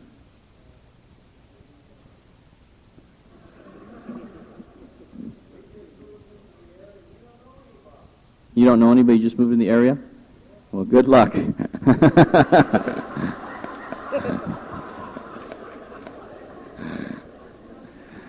I mean, if I had somebody that just got into the area, I wouldn't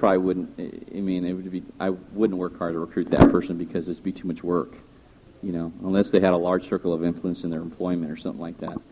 New people in the area is not great. Go ahead.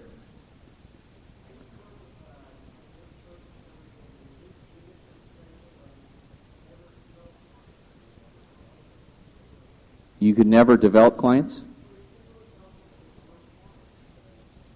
What was wrong with your company? Well, we haven't had that issue. We have 2 million clients. So they must have been doing something inappropriate or weren't approaching it correctly. What do you think that might have been? Huh? Well, it could be.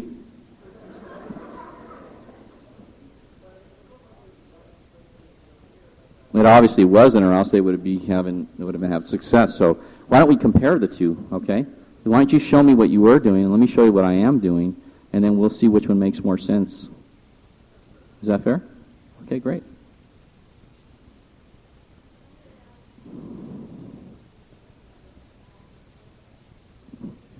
So he didn't get anywhere with it? The guy who was helping was a jerk? So what does that have to do with you?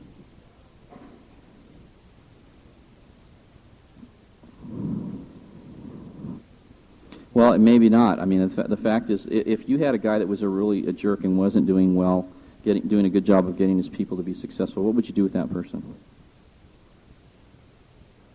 You wouldn't work with them?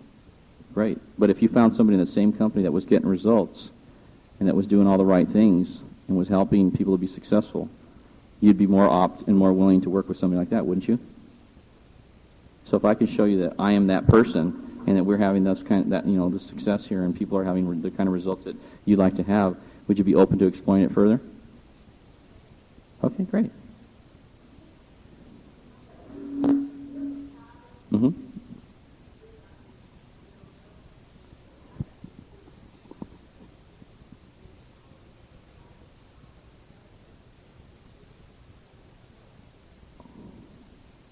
Why? Great people in Tyler. Great people in Tyler. And he's expanding his business, and he thought Tyler would be a great place to do it, and that's the reason he's coming from California. And he's got a contact here, and person that they started. I mean, that's how all companies expand, you know. For example, if you say, let's take Starbucks coffee, right? Why are there any around here? Why would they come all the way from Seattle to come do it here? Because people spend money on coffee here. That's why. You know, there's business here. That to me that would make the most sense. Just tell them that.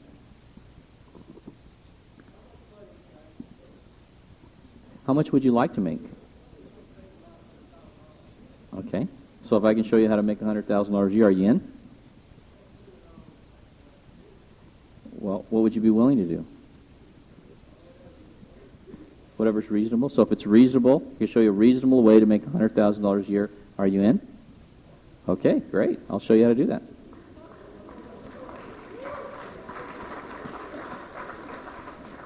You can't stump me, I'm telling you right now. There's no way.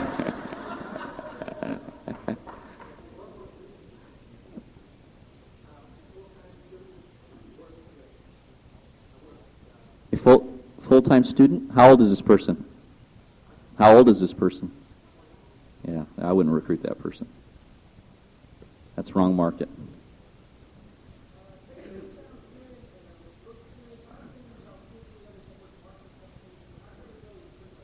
Huh? Hey. Hey, welcome, brother. Listen, when I got in the business, I was in Amway. I did Amway for 2 years. Most money I ever made in a month was $86. I did Herbalife. I made a little money at that, a couple $1,000s a month. I did a thing called Metafresh with a synthetic milk thing, you know. I sold tape, the audio cassette programs that Tom Hopkins out of Mass Yard is selling. I did like 4 or 5 different things.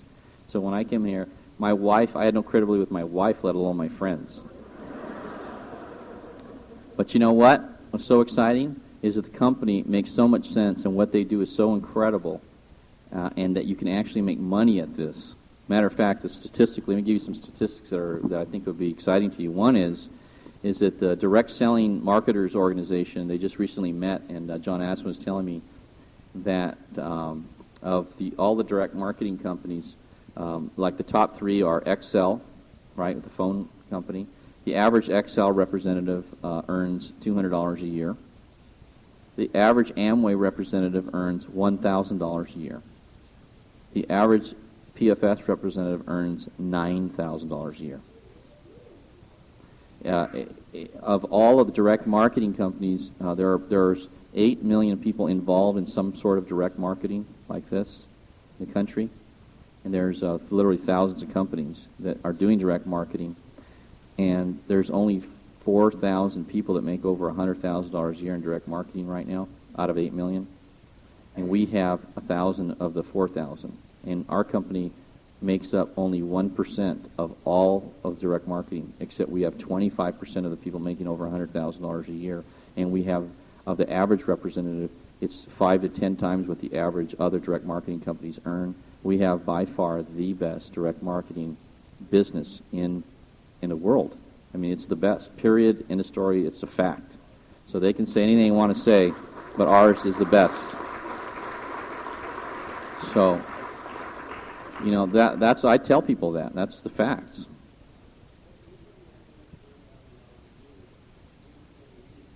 Well, I made. Well, let's say that I made 50,000. In my second year, I made 35,000. Okay. Let's say, yeah, you can make 100,000 a year. I made $35,000 this last 12 months, and I'll probably make 100,000 this year. I'm on pace. Obviously, you don't make 100,000 your first year in the business. I'm in my second year right now. I'm not making a lot of money, but I'm making money. I'm making progress every year. I've grown. Last year I made 18,000. This year I made 35,000. So that's a 100% increase. I expect to really triple that this year. But at a worst case, I'll probably make 75,000 plus this year. I believe for sure by the following year, not this year, but the following year, I'll probably make 150, 200,000, somewhere in that range, and all I have to do is grow the business. Let me show you how I made that money. Let me show you how I'm going to make the 100,000. Let me show you this. I have this, and then I go into detail. I've got this many people in place. This is the kind of production they're doing. This is my overrides on that production. I plan on growing the number of people I have by this number, and by doing that, that'll automatically grow my income to 100,000.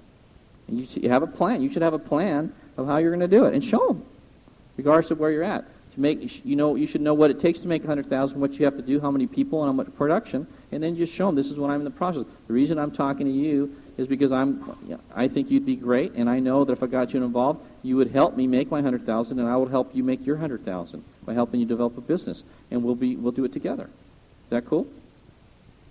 Great.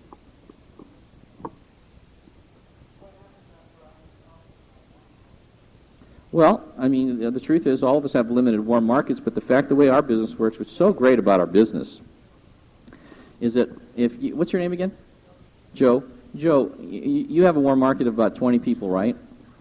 Let's say you have 20 people that you have some credibility with. You take me to see those 20 people. We're going to do business with a minimum of 15 out of the 20, okay? So assuming they're in the right market. If we save those people a bunch of money in interest, reduce their debt, show them how to get financially independent, we put a plan together, how many of the 15, if we substantially improve the current situation, are going to give us referrals, do you think? All of them. 2 out of 15? Then you don't have any credibility with them.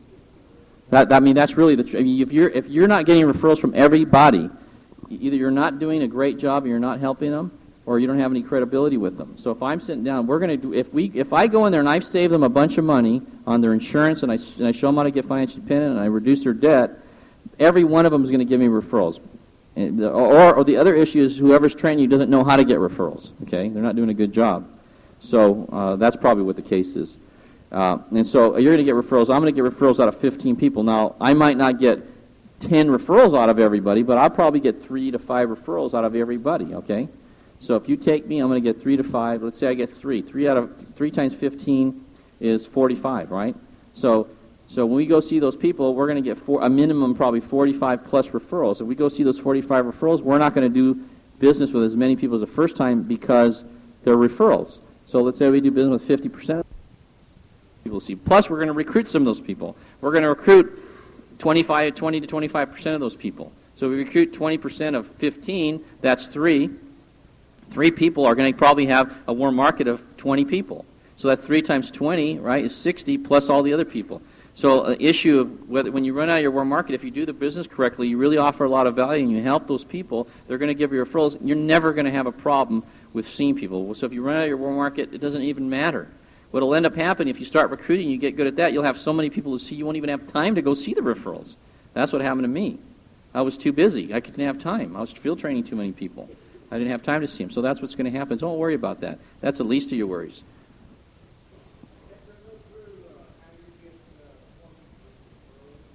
How do you get an appointment with a referral? Okay. Yes, absolutely.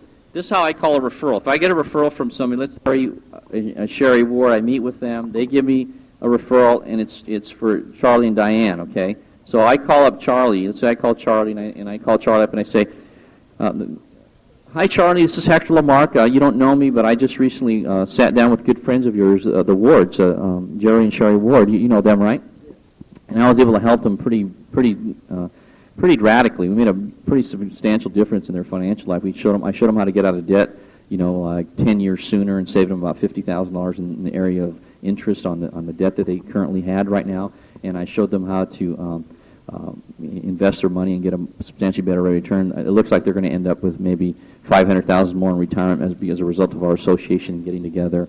And I was able to give them 3 times the current insurance protection they have for roughly 2/3 of the cost that they were spending. So we made a really radical difference. They were so excited about what I was able to do for them that they asked me if I would call you and sit down with you and do the same thing for you. Of those 3 areas, debt or insurance or savings, which one of those things would be more important to you? Debt. So you have a little debt right now? So if I could show you how to eliminate your debt maybe 10 years or more sooner, can you think of any reason why we couldn't sit down together and discuss that, and let me show you and put together a plan for help you get out of debt? Well, we already have somebody we're working with. You already have somebody you're working with? How's it going? Not so good. Not so good. So then if I could show you a better way than you're currently doing, then it would make sense to compare, wouldn't it? Yeah. Okay, so when can we get together so we can do that? I'll have to talk to my wife. Oh, that's fine. Why don't you go talk to her? I'll hold on. She's not here right now. She's not there. When will she be home?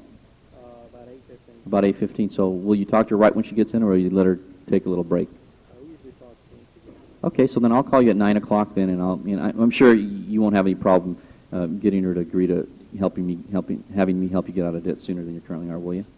Hope not. Okay. If you do, then why don't you let me talk to her, all right? Okay. Okay? Great. Super. So I'd call him back at 9 o'clock, and close that. Or that's one way, right? A lot of times the key is that if you have a referral, the referral is only as good as the referrer. Okay? The credibility of the referrer dictates how easy it's going to be for you to get an appointment with the referral. I mean, it's got to be a good person. That if they, like the Wards, would have a lot of credibility with them, so it's probably not going to be much of a challenge because they trust them. But if they don't have a lot of credibility, it's going to be more difficult. Okay, so then you have to be more creative. What's that? Oh, okay. That's good. Recruiting. What I would do, this is how I did. If I asked Jerry for referrals, I say, Jerry, this is how I would ask for referrals. Jerry, I'm looking for some people. I know you're not interested right now, but who are the 2 sharpest people you know that just are the kind of people that are motivated and they get things done and just the right kind of people, that are good quality people? Who are the 2 sharpest people? Let's say he gives me Charlie and Diane, right? So this is how I would do it. I'd call him. I'd say, hi, Charlie, this is Hector Lamarck. I was talking to Jerry Ward. I'm in the process of expanding my business. I have a financial service business here in the area in Killeen, and I'm really swamped. I'm looking for some people. And I asked Jerry, I said, Jerry, who are the 2 sharpest people you know that if you were going to start a business that you would talk to? And he mentioned you, Charlie, and Diane. Is that true? Yeah. Most of the time they'd laugh. They almost always laugh, okay? They'd always laugh. They'd kind of chuckle. And I said, well, they said you're really sharp. You may or may not be interested. Honestly, at this point, it's not even relevant. I would really just like to get an opportunity to meet you. Anytime I get a chance to meet some sharp people, I like to take advantage of that. If I share it with you and there's interest and you want to go forward, that's fine. If you don't, maybe you know somebody that might be interested and you can point me in the right direction. I'm just swamped. I need some help. My business is exploding right now, and I want to teach somebody how to. I'm really looking for one of 2 people. Somebody that wants to make a couple extra $2,000 or $3,000 a month on a part-time basis, or somebody that wants to make $100,000 or more on a full-time basis. Which one of those people would you be? Either. Either one? Okay, great. So when can we get together? I've got Wednesday or Thursday open this week. I'd rather meet you during the day if possible.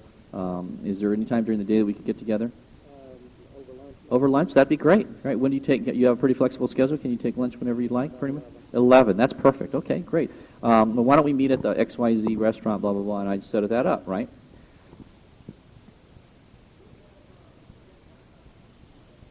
Uh-huh. Okay. This is how I take, and I did this a lot, by the way. I would meet with one person, and let's say I met with Charlie, but Diane's working and she couldn't be there. I would sit down with Charlie. I'd close Charlie. Okay, this is a recruiting appointment. I would never do an appointment, a sales transaction with one person, but a recruiting appointment, I'm just trying to meet people, right? So I do that. I get Charlie excited about the business. He's excited. He wants to go tell Diane about it. I said, Charlie, before you tell Diane everything, why don't you let me do this? Okay, you're excited. You're feeling right now like you want to go ahead, right? Okay. Why don't you let me explain everything? Because you're going to, it's impossible to regurgitate all the things I shared with you in the last half an hour, and have it make sense to Diane on the first try. No one's capable of doing that. As sharp as you are, it just never seems to work out right. When can we sit down so I can show her what you would be doing or what you'd be doing together, and then you can get her approval or non-approval, whichever way we go that way. The other thing we can do is I can sit down with her, I can show you what kind of difference we can make for you guys, and then she would even be more clear, and you would be more clear about why this makes sense. Okay, so you can get all your stuff out there, like I said, and we can do an F&A for you, and then that way we can move forward and see if there's any real interest in making a decision to go ahead. Okay, we do that? Fantastic.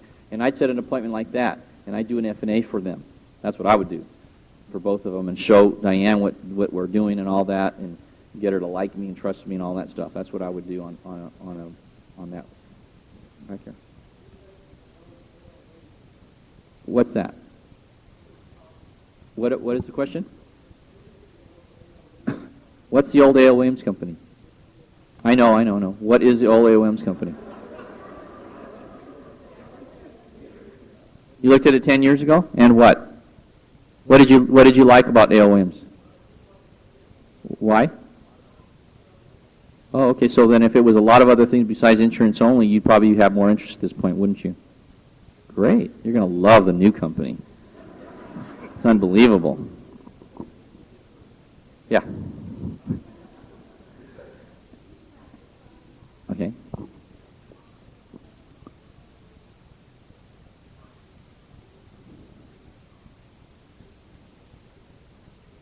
Okay.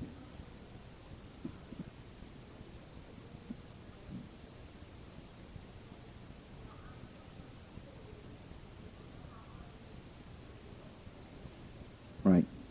And what? Did you get an appointment? So I would have played to his compassion. And I said, it takes a lot of courage to get on the phone. But most important, if you're in the sales business, if you have a really fabulous product and a fabulous opportunity, it's in the best interest of the person you're talking to for you to meet with them. Wouldn't you agree? And I have that product and that service. If I could make a substantial difference in your current financial life, either being a client or even getting involved with us, and I mean to the tune of hundreds of thousands of dollars, can you think of any logical reason you wouldn't sit down with me for at least 20 or 30 minutes to explore that opportunity? So when can we get together? Right.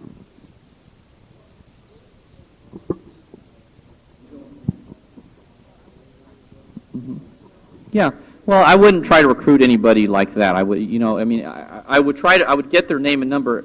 When you meet somebody like on the fly like that in a restaurant, you're at the car wash, or you're in the grocery store line or something like that, that's not where you want to go, hey, I've got this great business opportunity, it'd be great. You don't want to do that. You want to ask a question like, hey,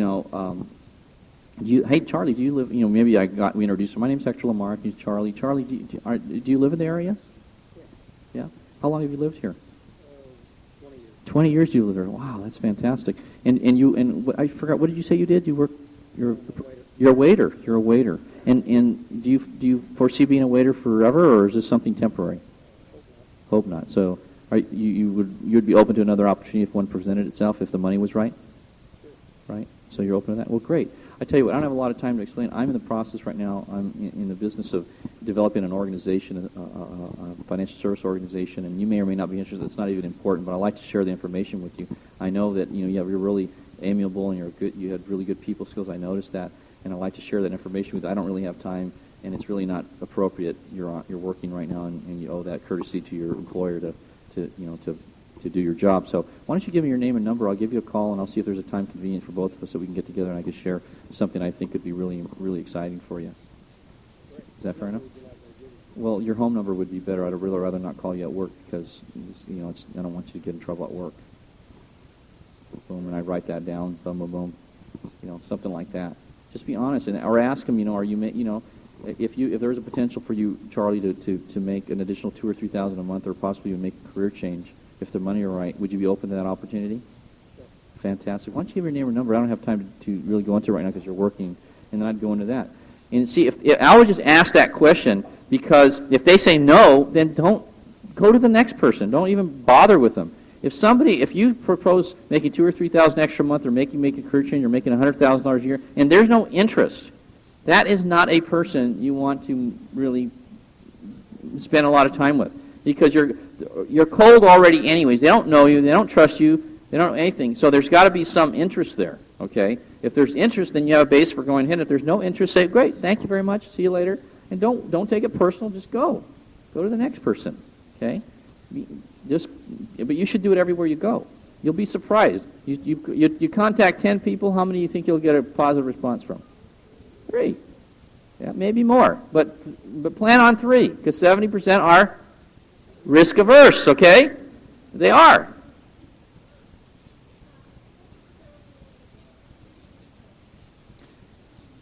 Let's pray.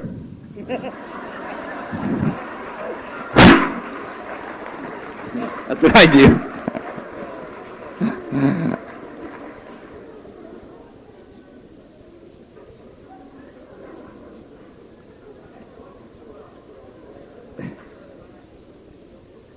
He asked, what did I wear? This is how I dressed on appointments, just like I'm dressed right now. Well, I wear socks, though. Yeah. But really, I think you should wear a pair of slacks, golf shirt, collared shirt.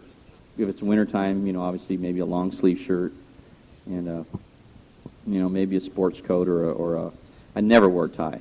People don't wear ties in their house. Never wore a tie. The only time I wore ties were op meetings, fast start schools. I'd wear a tie, but other than that, just clean, sharp,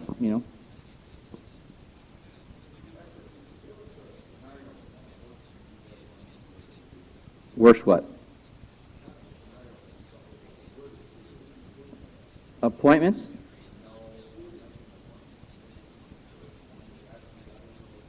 Oh, yeah, I had one that was pretty strange. I had a couple, but, I kind of forget. One, I went in there, and the guy was like, this one guy, he was just like, I'm not interested in anything. I don't want to talk to you. I'm happy with what I've got right now. I already made a change just recently, and I don't want to make another change. I mean, I came in, and it started like that, just like that. And I just went, okay, great. I said, can I ask you a question? Did you have a problem or something before? I mean, I just nothing personal. Because you seem almost a little bit agitated, and I don't want to make you feel that way. I mean, that's the last thing I want to do, and I don't want to pressure you to do something you're not interested in doing. But it sounds like you might have had an issue or a challenge with a company before. Has that happened to you before? He said, yeah. I had this company. The company went out of business, and I just made another change, and I don't want to have that change again. I said, oh gosh, I understand how you feel. So are you glad you made the change? He said, yeah, I'm glad I made a change. The other company went out of business. I said, so if you could make another change that would be even more beneficial than the last one you made, can you explain to me why you wouldn't at least explore that opportunity? And he said, well, I mean, what do you mean? I said, well, I mean, if I could substantially improve what you're currently doing right now, I mean, can you think of a reason why you wouldn't at least explore that and just take a look at it? I don't mean make a change. I mean, just look at it right now. Just explore it. He said, well, can you think you can do something for me? I said, I don't know, but if you let me take a look at what you're doing, I'll tell you right now. I can tell you in probably 2 or 3 minutes. Why don't you get out what you have currently, and let me take a look at it for you. He said, okay. He goes and gets it. He has a cash value policy, right? Because he had a cash value from a company that went defunct, and he got a new cash value policy. And I looked at his policy, and I said, man, are you lucky you gave me this thing. Let me show you how this thing works. And then I just opened it up, and I showed him how the cash value policy worked and what he was into. And I said, man, one of the luckiest things ever happened is I came over tonight, because you would have gone in this, and you would have not ever made a change, and you wouldn't have known how this thing worked, and you would have lost another 20, 30, 40, 50 grand over the next 20 years. I mean, this is not what you want to do. Let me explain why you need to make a change. And I went over the buy term and invested difference and blah, blah, blah. And I was there about 2 hours. I walked out with a check and a new policy and everything, right? And it started off like he was attacking me, man, when I get in there, right? And it always comes back to asking questions. There's always something there, okay? It's not, that's not a normal response. There's something wrong there. So you need to ask, what the issue is.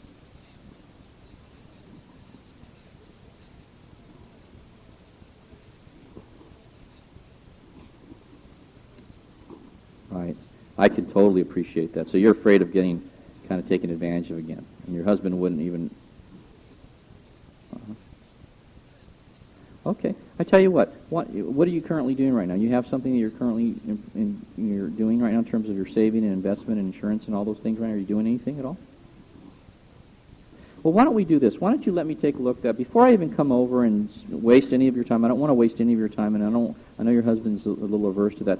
Why don't you let me pop by? It'll take me 5 minutes. Let me pick up what you're currently doing. This is what I need you to put aside for me. Then let me input that information. Let me see what I can do. I'll do it at my office. I won't even waste any of your time doing that. And then if I'm completely certain that I can radically improve your current situation, then and only then will I come back and ask to set up an appointment with you after I already have the facts in front of me. Does that sound fair enough so I don't waste any of your time? Would you be open to that? Okay. Well, this is what I need. Why don't you get all your debt, da-da-da-da-da, and I have them get all that, and I pop by, I pick the stuff up, I do the F&A at my office, and then I call you back up and I say, listen, man, you can't believe what I was able to do for you. You know how the way that you're going right now, you're going to be in debt to the year 2023 with this new debt, elimination service we have. You're going to be out of the debt in the year 2006. I'm going to end up saving you about $68,000 in interest. And you know what? Your retirement, your FIN number, what you really need to do is you're on pace right now, what you're currently doing. You probably are going to have about $400,000 retirement. If we make a few minor adjustments, I think we could help you end up with about a couple $1 million of retirement, which is about $1,600,000 difference. And I know you wanted to educate your kids. I think we're going to have a way for you to do that, definitely. So when can we get together?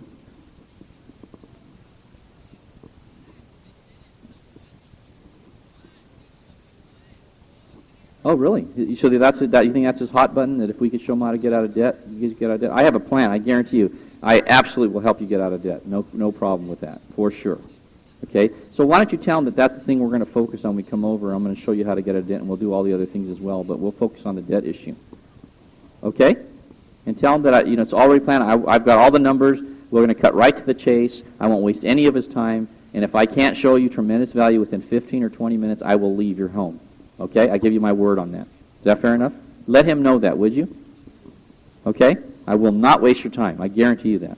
If I waste your time, I will pay you $20 for the time wasted. Okay? Is that fair? Great. I'm in.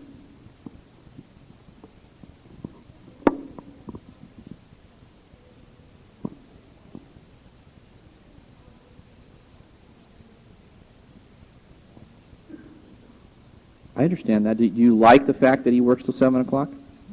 Would you like to have him around even more than he is right now? Would you like to have him around even more than he is right now?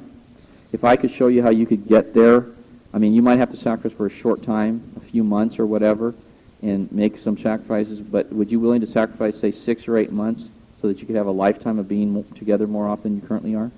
Would you be open to that? Mm-hmm. Well, how much is 6 or 8 months in relation to the rest of your life? It's a small investment, wouldn't you agree? Well, what would it take for you to say yes?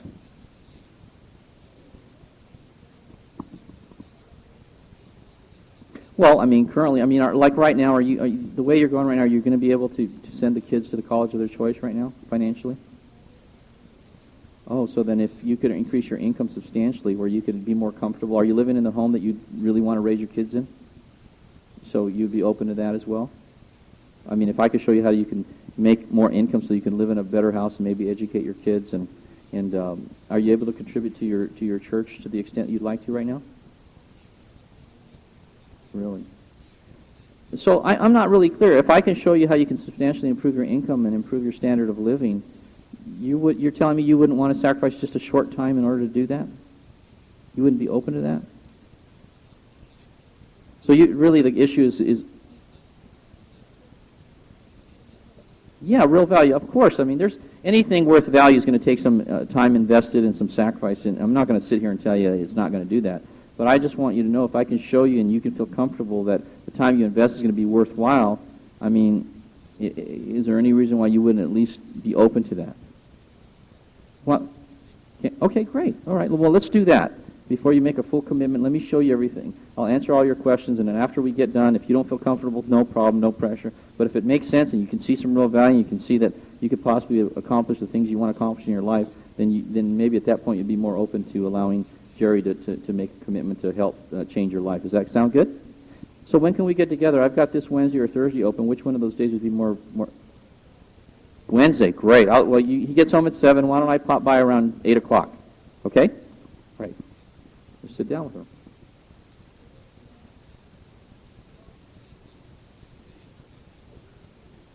Well, see, if I sit down with you and I take the information, the key to having them go ahead is that when you take the information, you must get a very firm commitment. See, when you do the F&A initially, that's the key. If you're not getting... Well, if I go do an F&A, I'm assuming you're doing F&As right here, okay? If I go do an F&A and the husband and the wife are there and I don't get a firm commitment from both parties, I'm not coming back. Just like that. I'd say, listen, if this is how I do it, I'd say, listen, Charlie and Diane, I'm going to put together this F&A, and it's going to come out probably similar to this one. You know, we're going to be able to make a huge difference in every area, the debt area, your investment area, insurance area, every area of your financial life. If and when, in fact, I come back and we put together a plan that's able to accomplish all the things that we talked about, you know, being able to allow you to travel and to do the things that you said were important, can you think of any reason why you wouldn't implement this plan when we get back?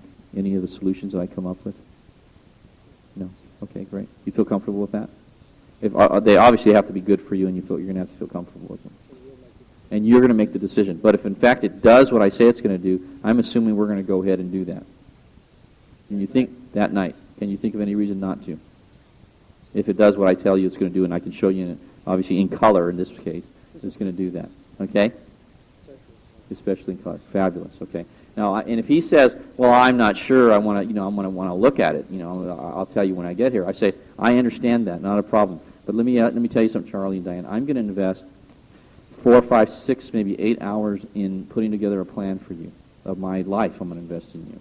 And if I'm going to make that investment, all I'm asking is that if it does what I say it's going to do, that you're going to go ahead, because it doesn't make a lot of sense from my standpoint to invest that time if you're not, in fact, going to take the advice that's going to help you." Does that sound fair? You know what I'm saying? Because if you're not committed to helping yourselves and making the changes to improve your financial life, it doesn't make sense for me to spend the time to do that. And I don't want to waste your time, and obviously I don't want to waste my time, and I don't want it to be anything personal. But the fact is, if I'm going to do this, in order for it to work, in order to have a relationship, if I put together the information that makes sense and it does what I say it's going to do, all I want from you is a commitment that you're actually going to implement the plan. So we could show that to our old agent? Absolutely. You can show it to anybody you want. I don't care who you show it to. You're going to own it. It's going to be yours when you become a client. Okay? Right. So,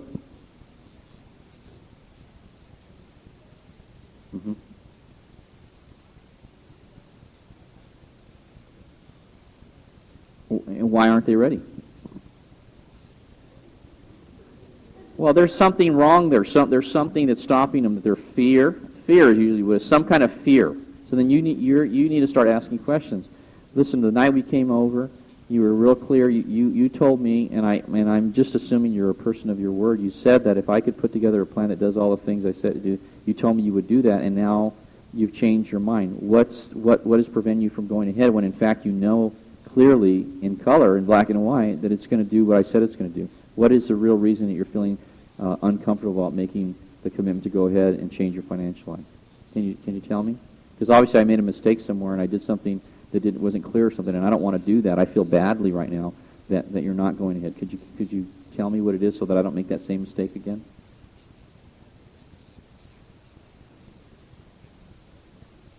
See, in other words, I'm digging for what it is, because it's something, right? There's something happened, they talk to somebody, I don't know what it is, but if you don't find out what it is, you can't close them. You can't. So you got to do that. That's what you need to do. Ask them.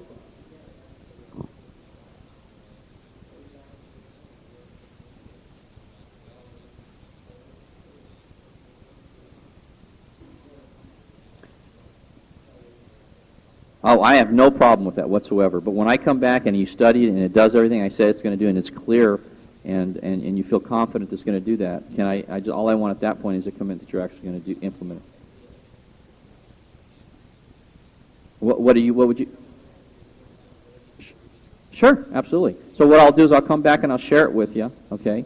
But if in fact, if it does all the things that I say it's going to do, and I can show you, and I can answer all your questions that night, I'm not really sure why you would want to wait on that. Uh-huh.